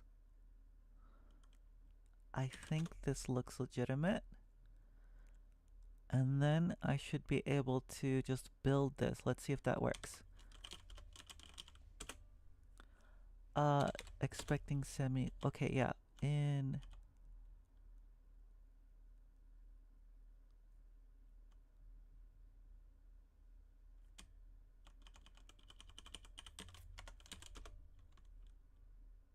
Ah!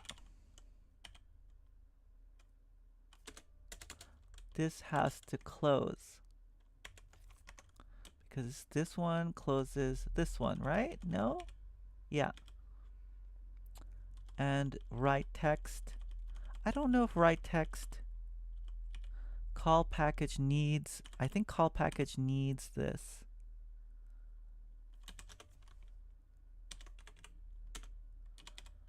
Yeah, it still maybe needs this.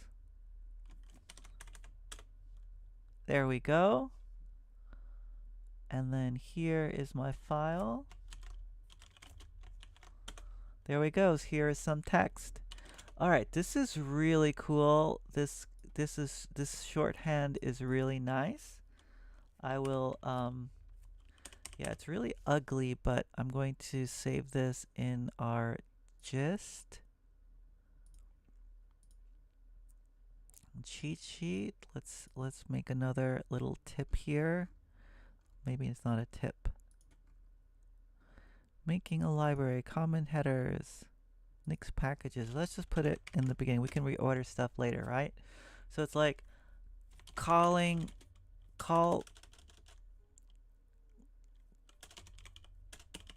package in one file.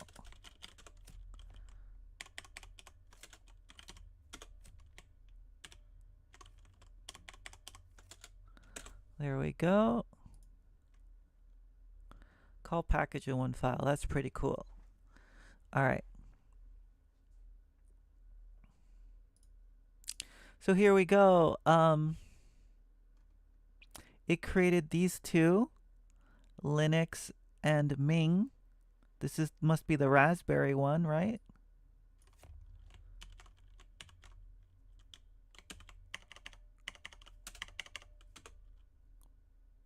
Why permission denied?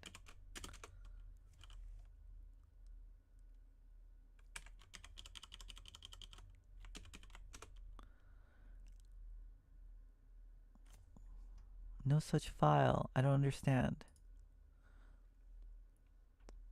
Well, let's go back. Not Rust. We're not doing Rust. Go back. All right. So what were we doing? We were nix build crosscompile.nix. That was this part here, which now if I do this again, it should be very fast because it's run it already. There we go. And these are the two outputs. And let's see. So cat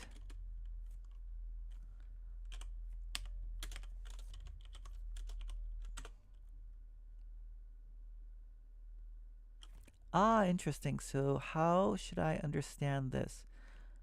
Is this the emulator? Let's see. Cat out. This is the output directory.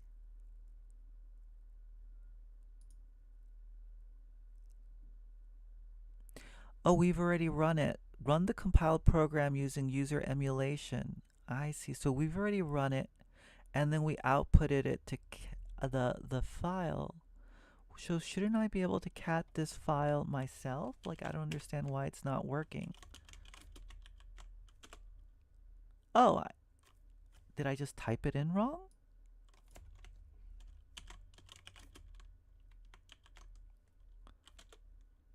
All right, well, what was I doing that was brain dead? I don't know what I was doing. Maybe I was just brain dead. But so yeah, it ran the emulator.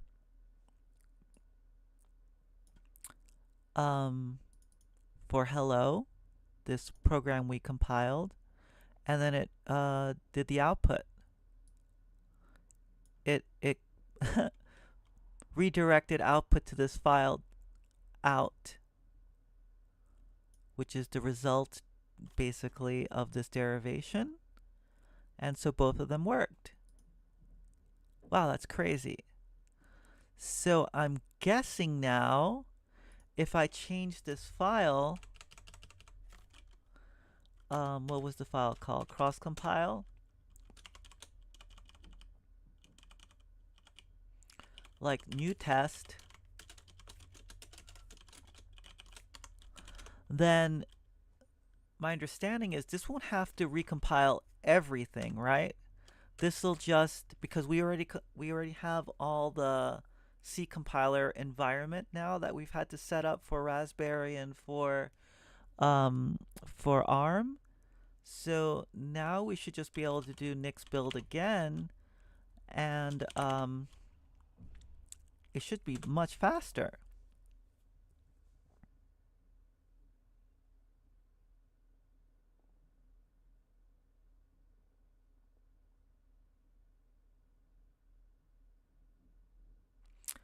I don't know what all those failed things are, but I'm guessing. But look, it says hello world new test. And now hello world new test. And this should be a different directory because we've changed things. GNUABIF. And last time we did this, it was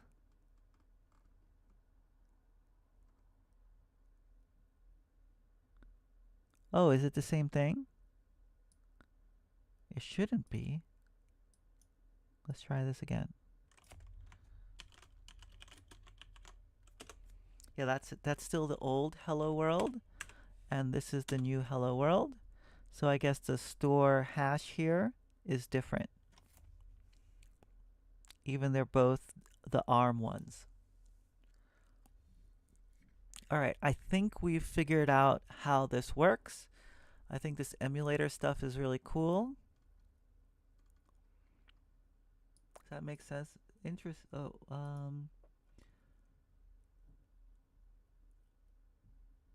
Interesting. Where is the cross-compiled binary? It's probably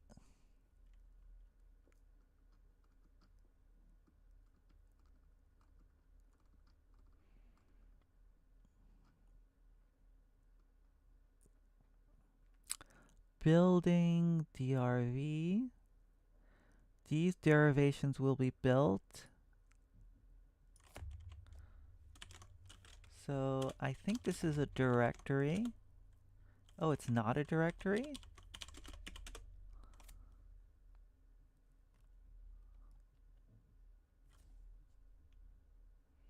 That is not a directory. But derivation.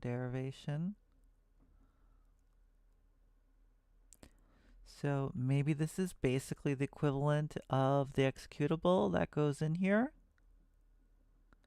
You know, where we would be able to tell is basically we are running this hello world, right? So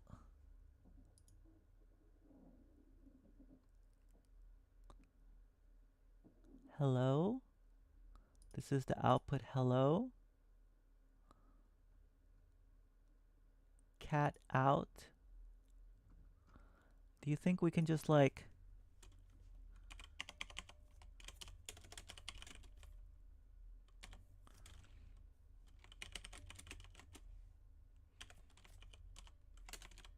do you think that'll work?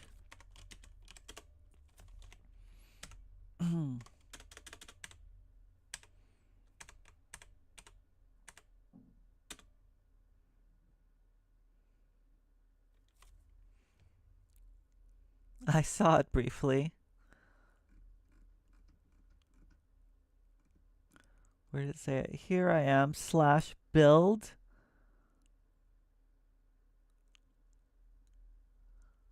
Maybe it's temporary then, right? No, that doesn't make sense.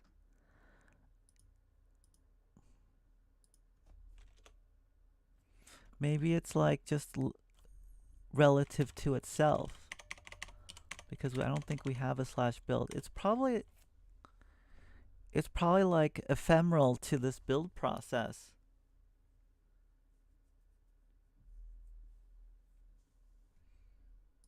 And then once it's gone, it's gone. Because it's not part, the derivation that it's really building here is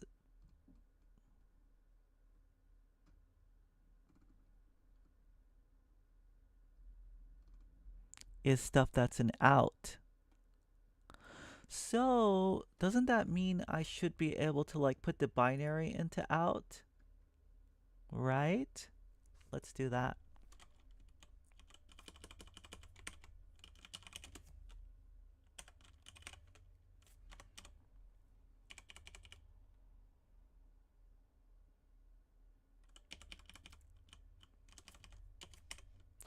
This should happen first. We first make the directory, and then we're going to put hello into out.hello. And then we'll also copy hello to out. Yeah, this is too much. This will be our text file, so this will be the output, and then we'll copy the executable here. And let's see what that looks like.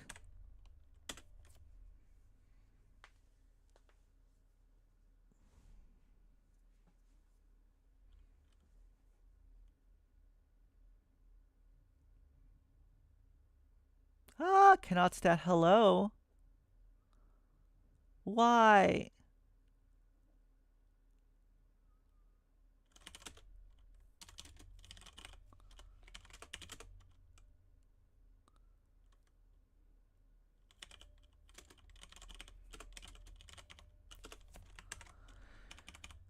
Make directory out. That should be fine, right? It just doesn't like this. I don't understand why it can't copy it. -o hello. It's compiled it. But then why can't we copy it?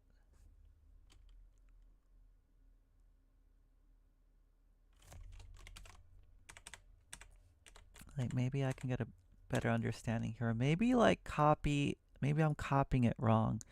We did this when we were like trying to package existing software, but it didn't have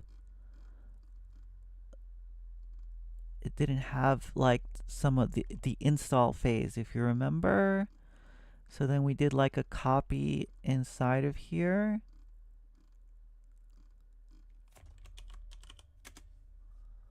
Copy.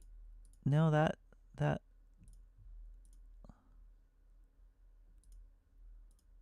cannot stat hello full logs.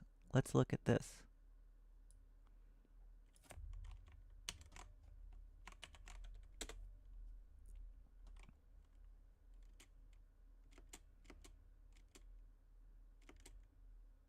Cannot stat hello. It doesn't tell us anything.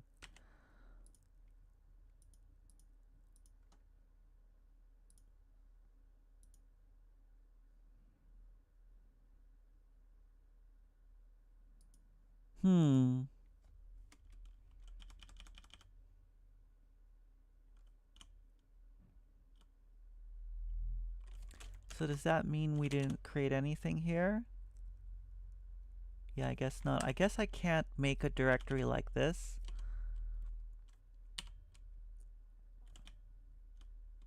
It's probably not allowed. But I wonder if I can, I probably can't do this either, right?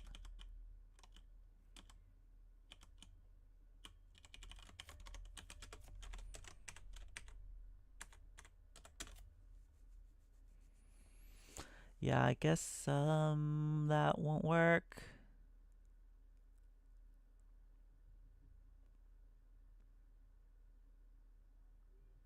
Failed. Oh well, I think to answer your question, I think it is ephemeral and we can't access it. There might be like some command in Nix packages like copy file or something that does have access to it. All right, what did I screw up here? Emulator runs out and then we have to like print it, right?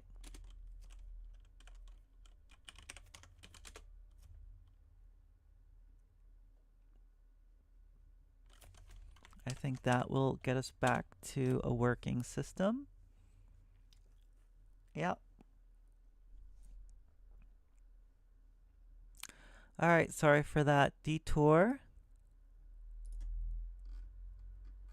So where are we? Oh yeah, we were doing this, which is a really cool way to basically not have an extra file. We have a function where we want all of these things that come from Nix packages, but instead of getting it from Nix packages, the top level, we're getting it from this cross-platform. So now we're getting make shell, zlib, package config, and file from it. And then we make a shell.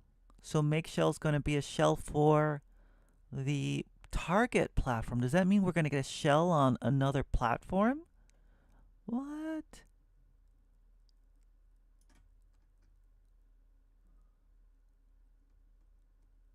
That's incredible. Wait. So let's make this. What do I have?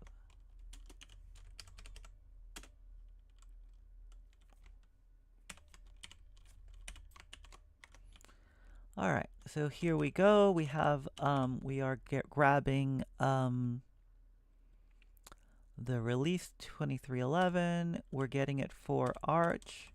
We're getting packages for Arch. Then we call package and we're passing in all this stuff. Native build inputs, build inputs. I don't know what these do. Let's see. These tools run on the build platform but are configured to target the host platform. Native build inputs. File. Build inputs zlib. All right.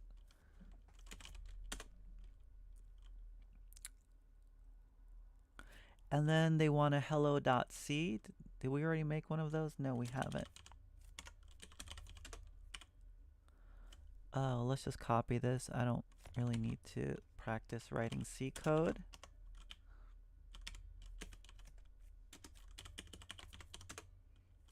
Okay. And then we do Nix shell run file hello shell.nix.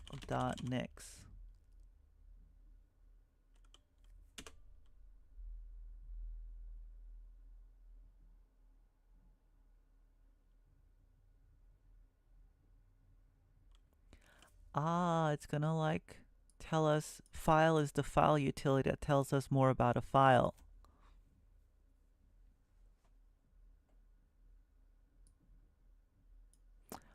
Oh, I didn't do this yet. Oops. That's not going to be good, but it has to first, I guess it doesn't hurt to do it backwards.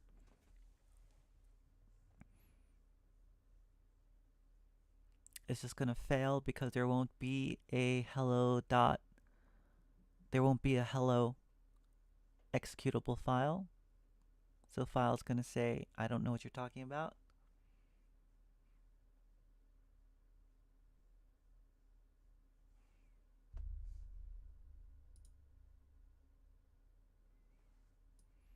I keep mucking with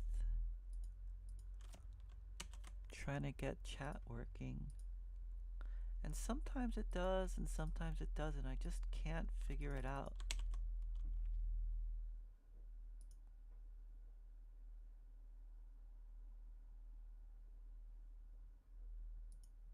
So weird.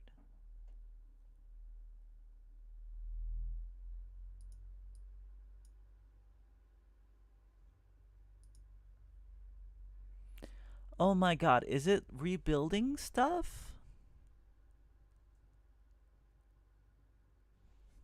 Are we picking a different platform we're running it on? Hold on. What platform are we running it on? This one. Arch multi-platform. Didn't we do this already? Oh, we didn't. No, no, no, no, no. We're not going to start a new one. Let's just use one that we've already used, huh? Like Raspberry Pi.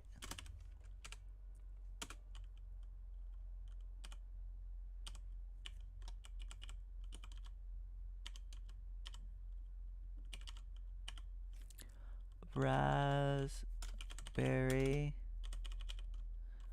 Pi, right? This at least won't have to recompile everything. Let's make sure we're using the right release. Release 2311, 2311. So yeah, it should have all that already. Let's try this instead. Thank God, right? No?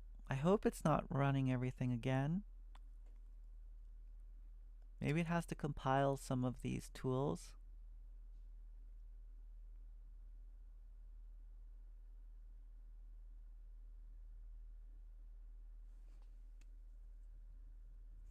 So cross-compiling isn't for the faint of heart, it seems like, because this can take a long time.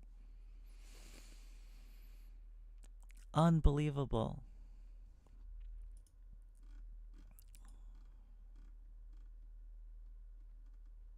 But the idea is that we're creating a shell that is on our, that's targeting our cross-platform, and then we can run stuff on it like compile or compile to create that, and then file to actually test what it is, which is pretty cool.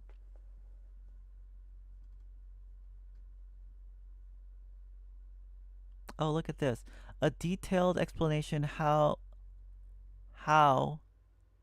of cross compilation is of how it should be of how a detailed explanation of how cross compilation is implemented in Nix can help fix those issues.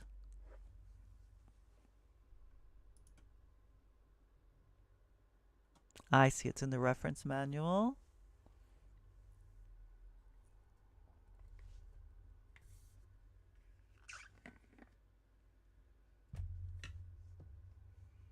Cross compilation. This might be a good thing to read at some point because I felt like we got the light version of what's really going on.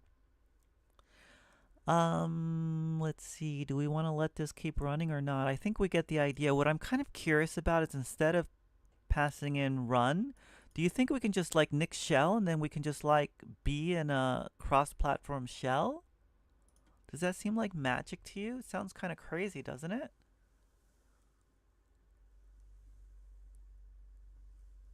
It feels crazy.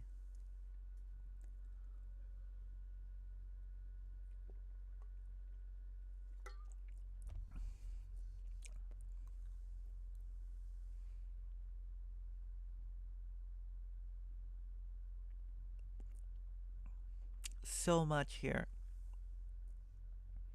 Well, this was good. I think what I came out of this is first that there's this really neat way to like use call package um, here. That's super cool. And another thing is cross compilation is possible using Nix, which makes it easier because you can kind of just, I think the thing to take out of this is that Nix defines a whole bunch of cross compilation target platforms. And if the thing you want to cross compile to is here, then you're all set.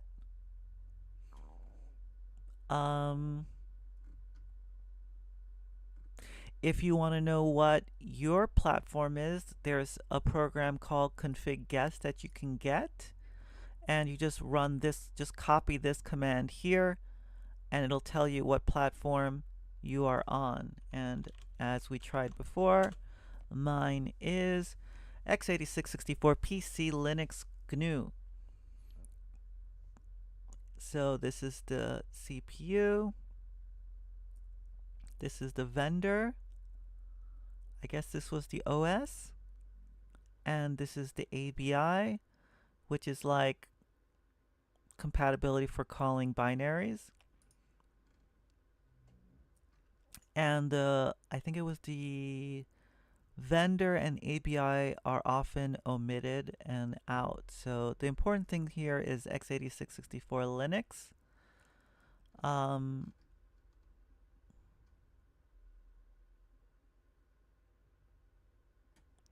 What's interesting is we see x86-64, but like, where's Linux?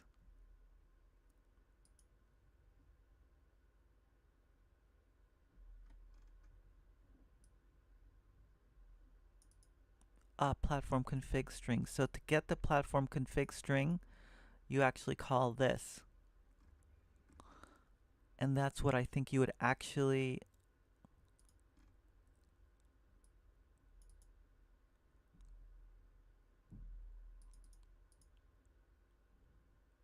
Arch64. So if you have Arch64 multi-platform, which was this one here, its actual config string would be Arch64 unknown Linux GNU.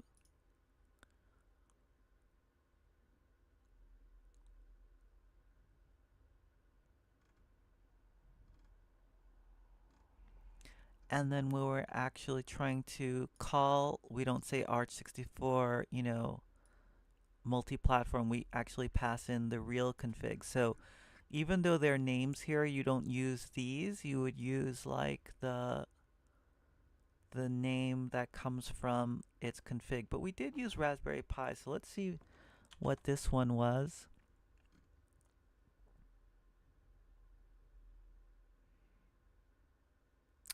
REPL.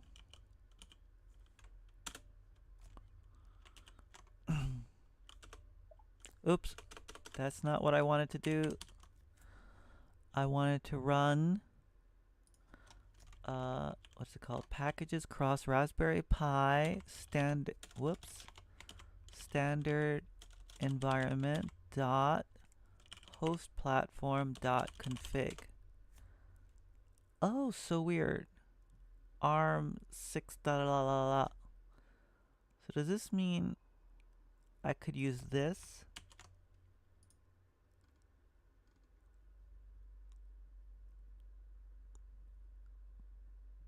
Cross-platform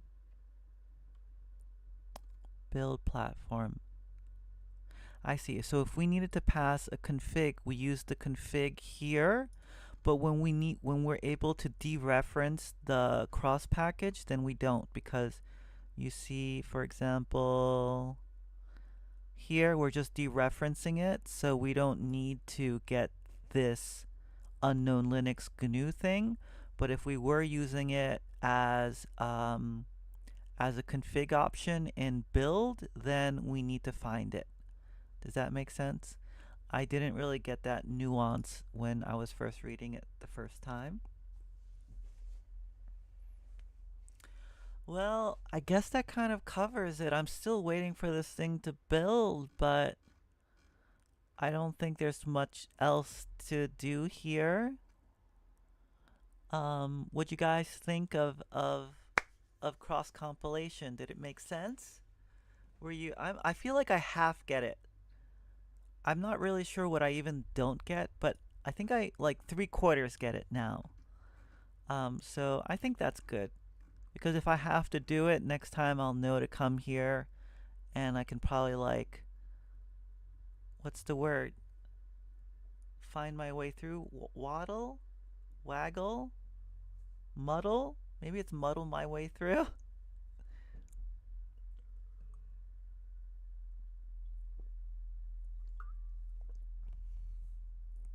All right. What's up now? Is it getting late? Where is my girlfriend? Is she coming home? Will she ever be home? Am I alone forever now? Do I want to be alone? Ever? Forever? What I really want to get to is okay, so we'll consider, should we consider this part done? Should we kind of wait for it? Anyway, I'll just keep talking.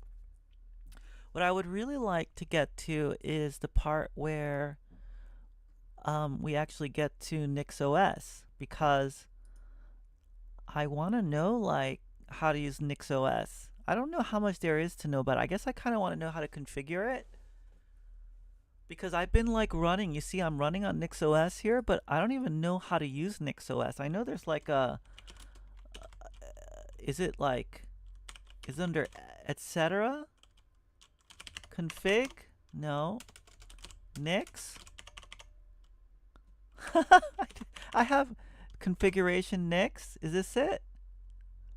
I think so. Um, and I don't know like exactly how this works. I put this in here. Um, but you know, it's like I don't really know how any of this stuff works, and how do I then like further config these these utilities, you know? Like, hey, I want whatever options by default for Erlang, or for, can I have Git automatically start with, I don't know, config variables.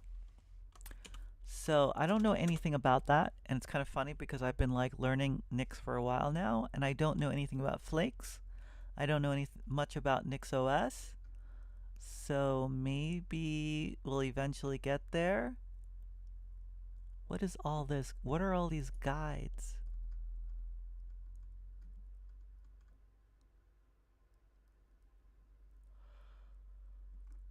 Oh boy.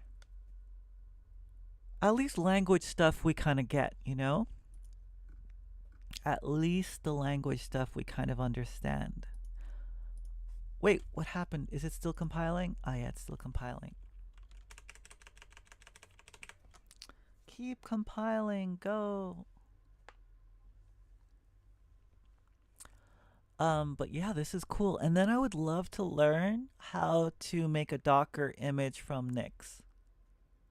That sounds so cool. Like, I wonder how hard that is.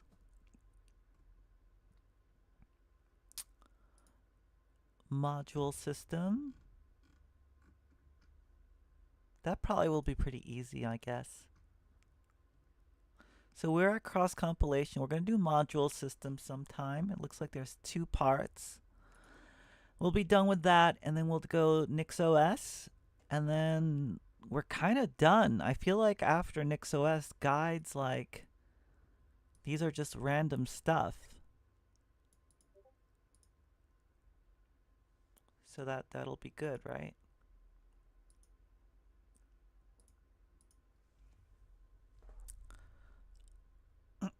and then we'll play around with NixOS just a little bit.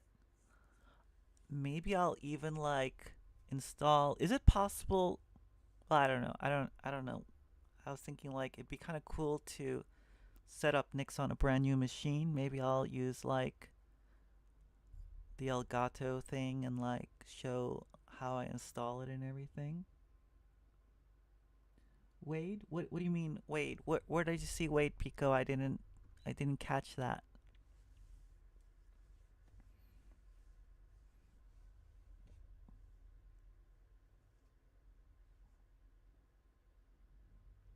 I kind of want to see this shell thing. I'm kind of excited to see like, hey, if I have a shell, does that mean I have like I can just run the shell and be in another emulated, like not emulated, like I guess like environment? I don't understand. So I guess I don't quite understand how that all works. But that's okay. Wade, you're right. Wade, I can wade my way through it. No, isn't it? Wade? Maybe. I am terrible with what are they called? Expressions, metaphors, idioms.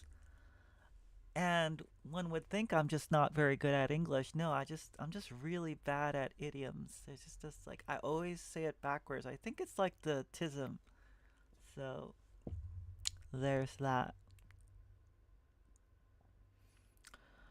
Huh. I guess while I'm waiting, what are you guys up to? Are you guys gonna get off now? I'm wondering if I should do something else after this. I really enjoyed Gleam a lot. I kind of want to play around with Gleam more, but maybe it's better to finish. Like, I kind of feel. Oh, look, we're echoing timestamps. This feels like we're getting close to the end. Is the stream getting like, when it compiles, does the stream get messed up?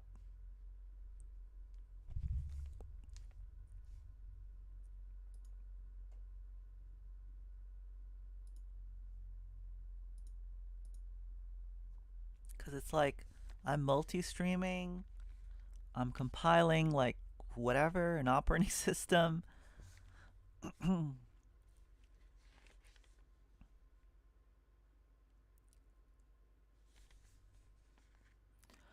um, oh, it seems okay. Cool, cool. Yeah, I kind of feel like I should really focus on finishing some of these like that I've started instead of like starting new things. So like I want to finish Nix, and I think we're pretty far along in assembly language for Atari, so I kind of want to finish that also. But it's funny, I bet like most people who are into Nix don't find assembly language very interesting, right?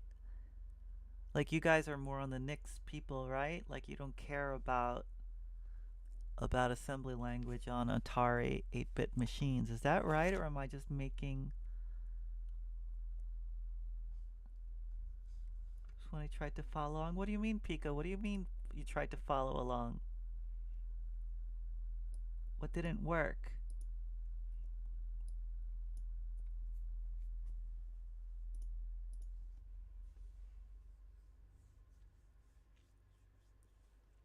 So, didn't we find a bug the in this text somewhere? I'm kind of tempted to try to fix it. If maybe I thought there was a bug. Oh, I think the problem was here that I just felt like this confused me. You've done a lot. You overloaded your system. What do you mean? Like what happened? And Findus, that's great. I think I knew that. But okay, so Findus, you do you use Nix also and you've done a lot of 6502 programming? Like both of them?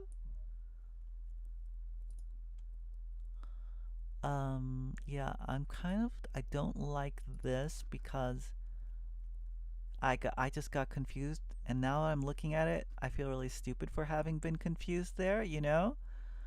Um,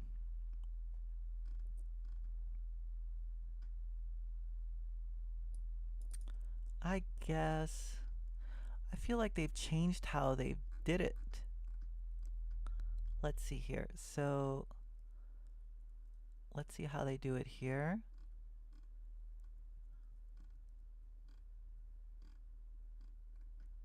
Nix build. Yeah, I guess they always did it this way, so I was just being stupid.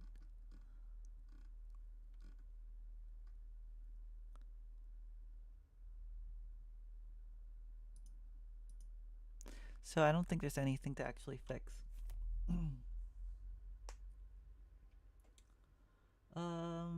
Laptop can't handle a build and listening to the stream. Oh, sorry, Pico.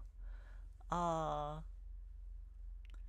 and Findus. Oh, so you'd be fine with the 6502 stuff, or maybe you'd be bored with it because you already know 6502 stuff.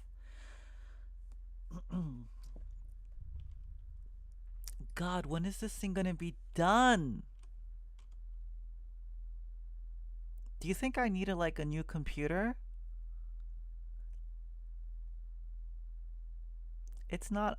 It's sort of like not making use. I bet it's not parallel compiling, right? On Thread. So probably it's just that my cores are slow.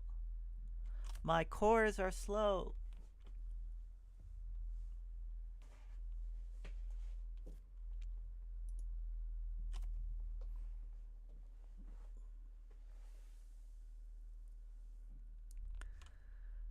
La la la la. Well, since we're waiting, right? Um, I wonder how you learn Prolog.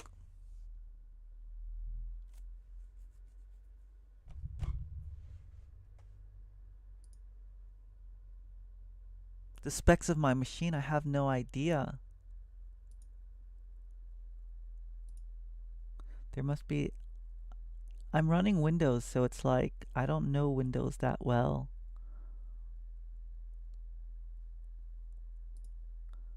Let's see. Do you like type?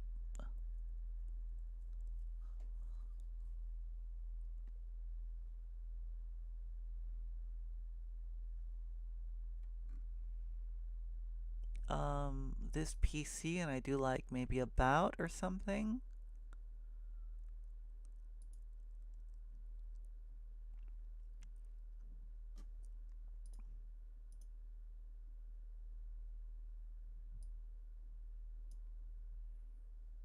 Yikes.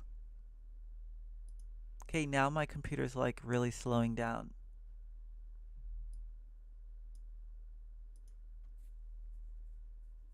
I mean, we were in a Prolog directory, right? So maybe we should see what Prolog's about.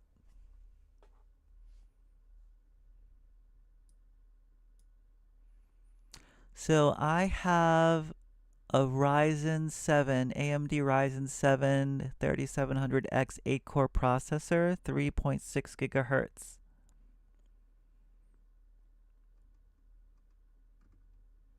It's probably pretty old.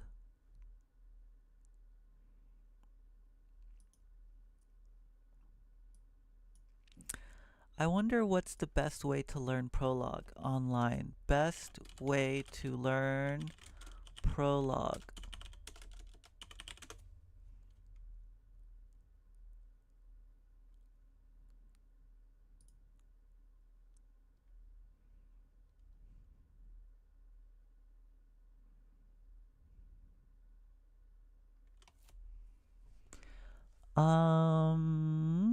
Programming Prolog. Art of Prolog. I think the Art of Prolog I've heard about before. And I think it's like,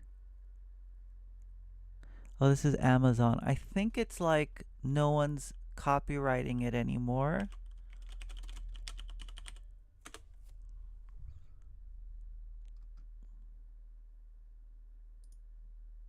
Like because it's no longer in print, so you can just kind of like use it.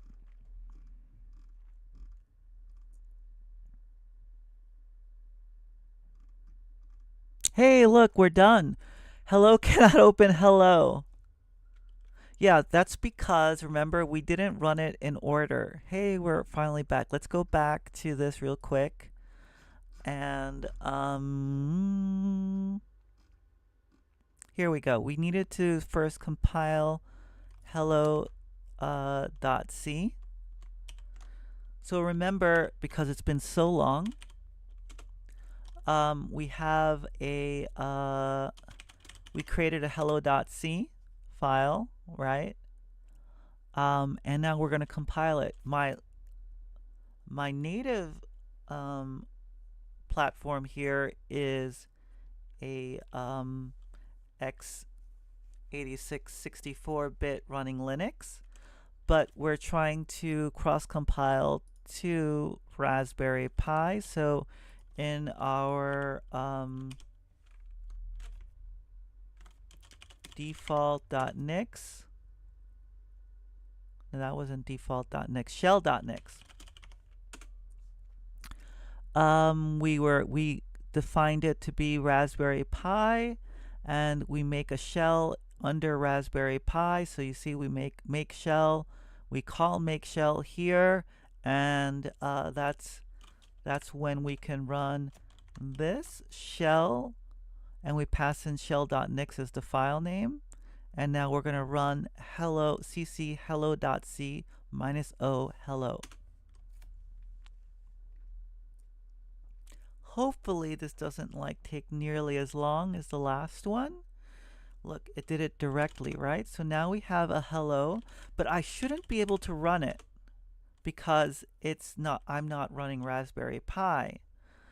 But I should be able to run it when, well, I should be able to run file on it and know that it is a Raspberry Pi file or whatever. ELF32 LSB ARM blah blah blah blah. So that's cool. I don't think I can actually run that file though. Right? Yeah, I can't run it. So nix shell shell.nix. So in here I can run stuff like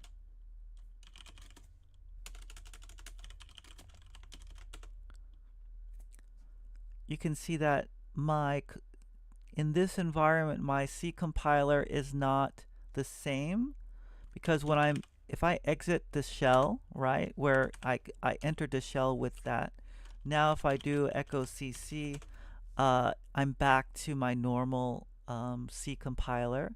Whereas when I entered this shell, it changed my C compiler to be the one for my target platform. So I guess like what happens with this shell is it's basically a shell that will let me do cross compilation. But yeah, that's the important part. The native build inputs is package config and file, which means that the file command is in its native format. So that's why I'm able to run file. If I change that, I probably can't run file.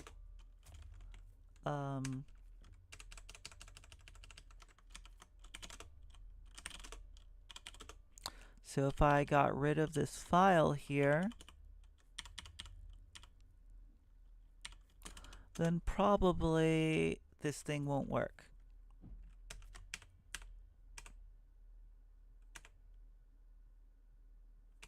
Where? Here, right? Where we're running the file. And oh, it did work?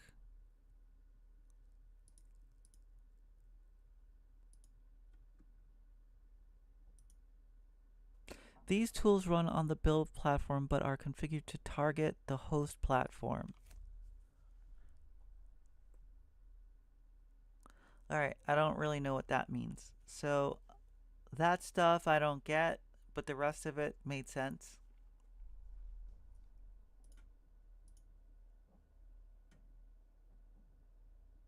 Yeah, with the emulator again, that was interesting, wasn't it?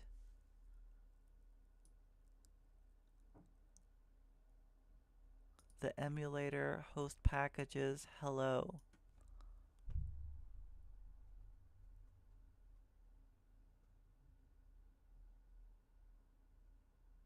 Do you think we can actually like run it though?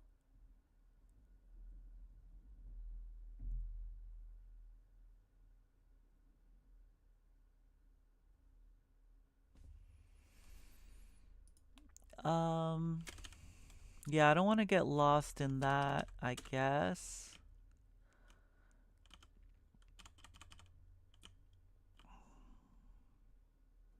We could try to write it, but it's just, yeah. Let's do that next time. But I think you're right. All right, do we want to do this? All right, because I don't really get the emulator, but I think we can. So let's try this. Do you think we can run this in REPL?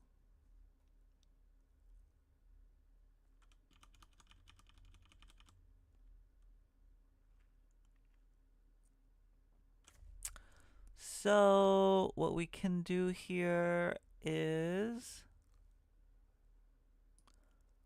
host packages. So we're basically running Raspberry Pi standard environment as host platform emulator, right?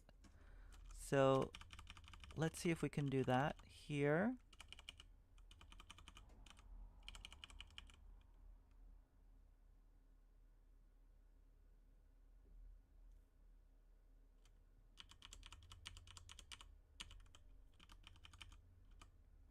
Import, and then how do we like make it easier to access that? Here we go, import. We put parentheses around this. Packages cross Raspberry Pi, right? And then we do, and then in here we want to pass in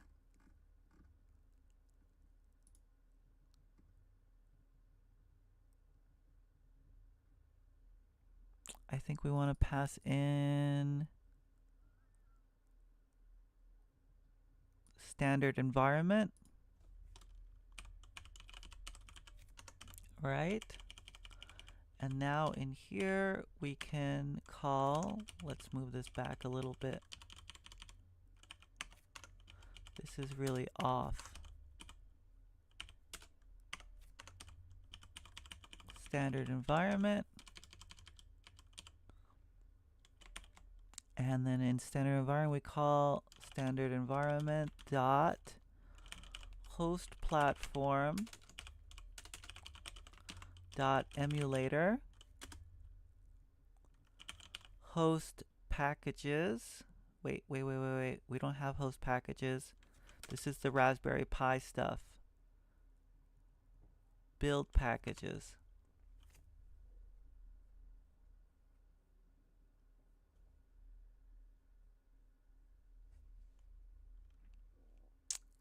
How do I pass in the host packages?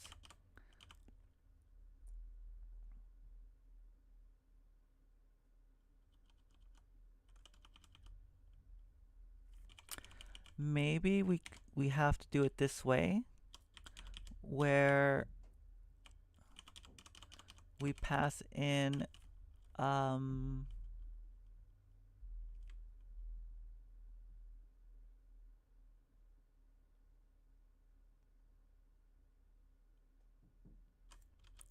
cross packages cross.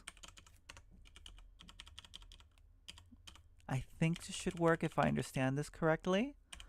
And then so we do packages cross dot Raspberry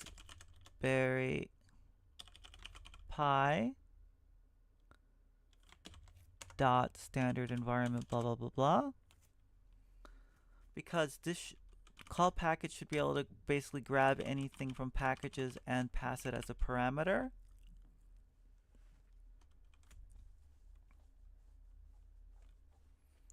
So that was one, and the other one was build packages.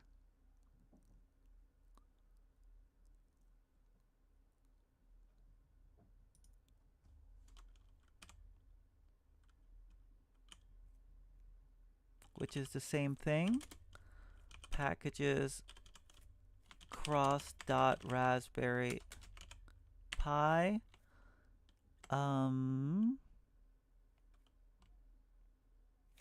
Actually, since it's host packages, it should just be our normal package, right?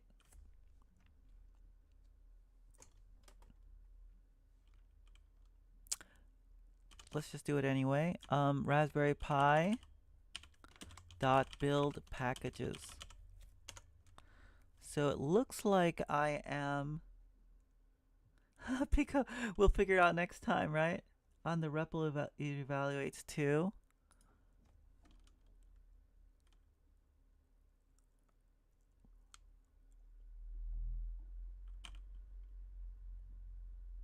But then I don't know how to pass in hello.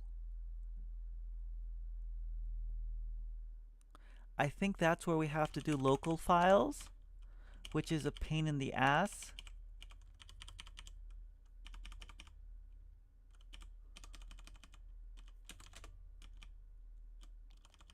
So we don't have the hello, right? So we need to create, I see. So maybe we needed to create the hello also. So I'm guessing if I run this,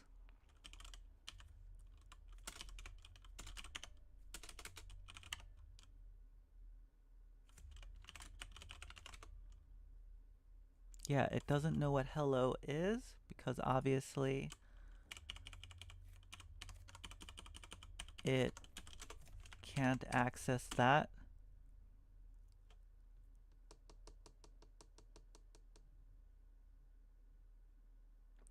Attempt to call something which is not a function but a string in context. Which one?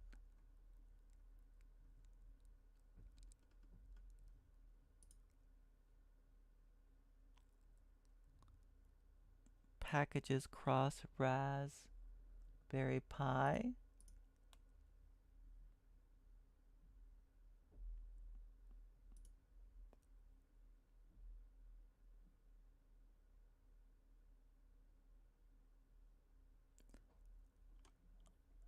Emulator. I guess I don't know how emulator works.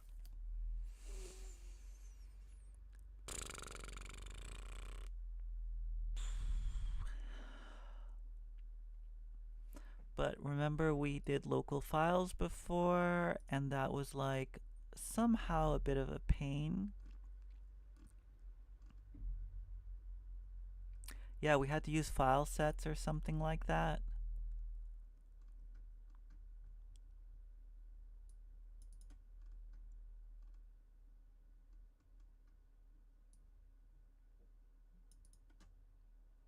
Ah, can I do that? Can I just use a path?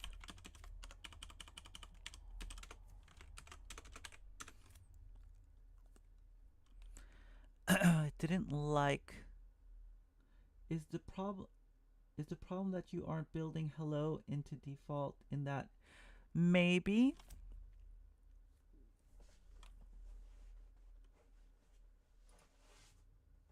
Ah, from the shell.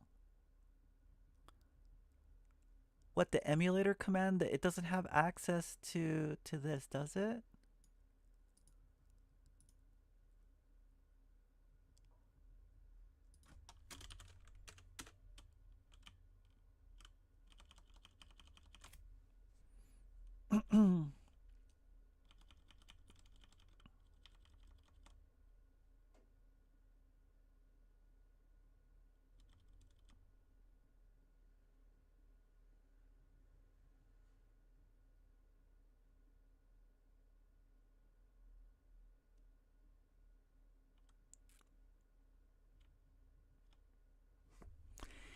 Is the emulator just a program?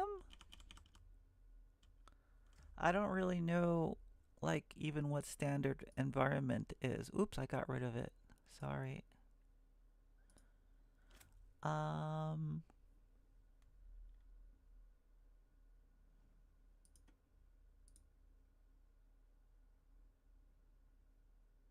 the REPL can build the emulator and then you just run it directly.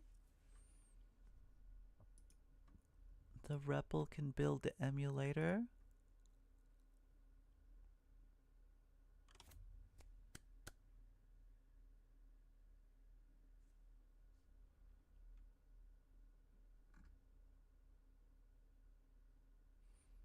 So in the REPL, let's say I run REPL.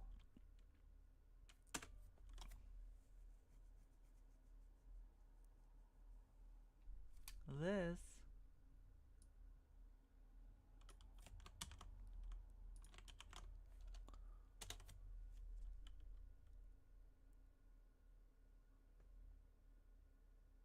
Oh, because it has Nix packages.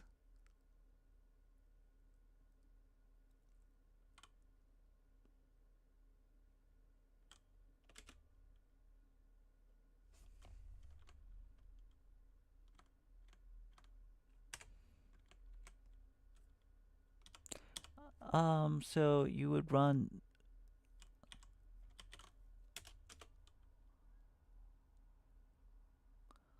All right, so here is build build package, and then you have to pass it the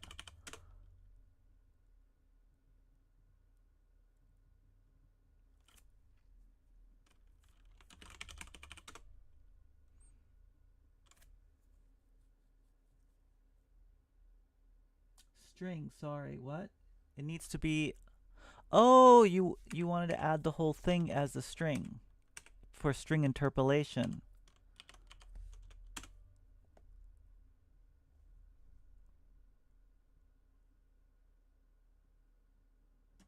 But the emulator needs the executable,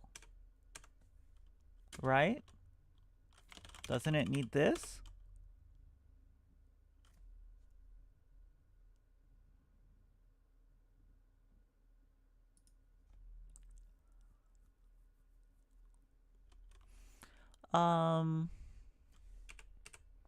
I think the emulator is run more like this because does that exist in your system? You mean does when I ran it as a string, does what's this? Is that what you're asking?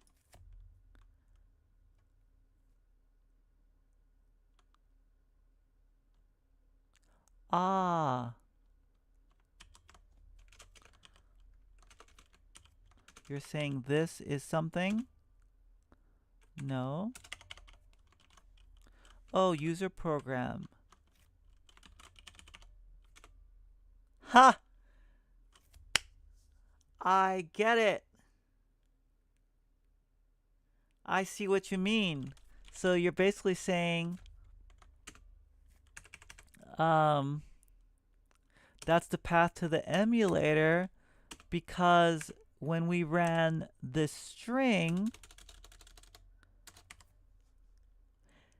this is a function that takes this as a parameter. Is that the idea? So it's basically saying, give me the emulator for this, for my native platform to this build platform. That's how the emulator works, and this returns you the executable emulator. That's what it's doing.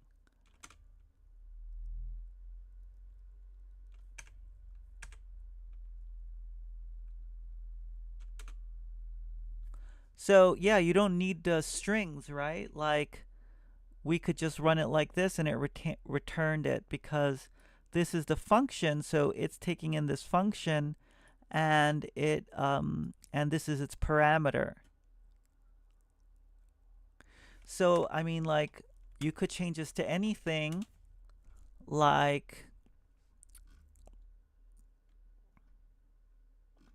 I want to run the Raspberry Pi emulator, but from, oops.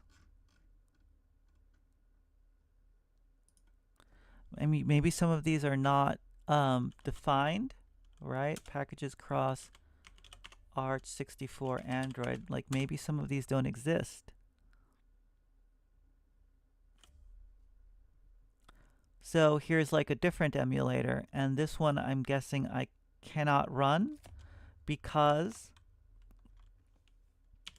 it's for the ARM thing. Oops, what happened? Well, whatever. Like I didn't expect that it would work, but yeah, that makes sense. Cool. Thanks for explaining. I guess like my problem was that I didn't really understand the syntax of what was going on here. Oh, they put it in this $sign because it's a shell script.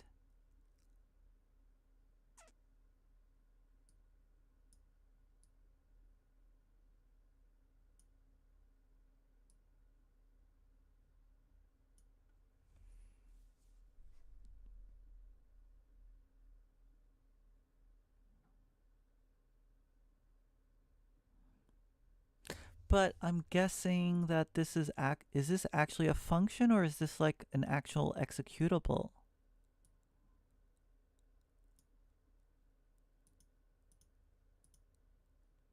Right? La, la, la, la.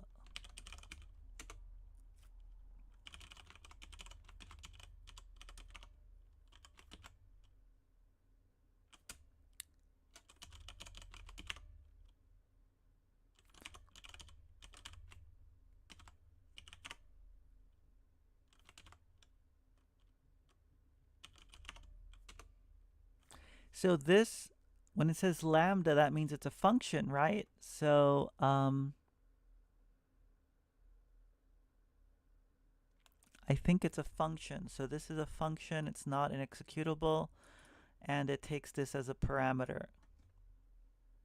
Yeah.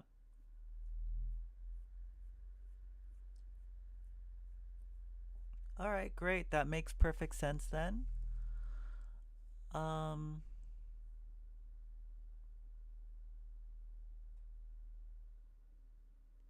got it. It's just that we're inside of these multi-line string, but we're still doing string interpolation. So in the string interpolation, this is just replacing a variable, but here it's actually calling a function and giving it a parameter. All right, now I know how to parse it. It makes a lot more sense. Thank you, Pico. That really helped a lot. That was super useful. I think everyone else finds that very useful too. Now I feel like we're like from, 60-70% understanding to like 80. So much better. Well, we will call it a day here then. I will not do prologue because yeah, that was quite a bit of time. We've been at this for 2.5 hours. So not bad everyone if you've stuck around. Thanks all, and you guys are really great. Thank you for being joining me for this. And if you're seeing the VOD of this, then do like and subscribe. And we'll be doing more Nix soon, where we are actually doing modules and NixOS. That'll be fun. Feel free to join the Discord server also if anything was confusing or you just want to chat with us. Talk to you later. Take care. Hopefully, see you tomorrow sometime soon. Thank you all. Bye. All right. See you.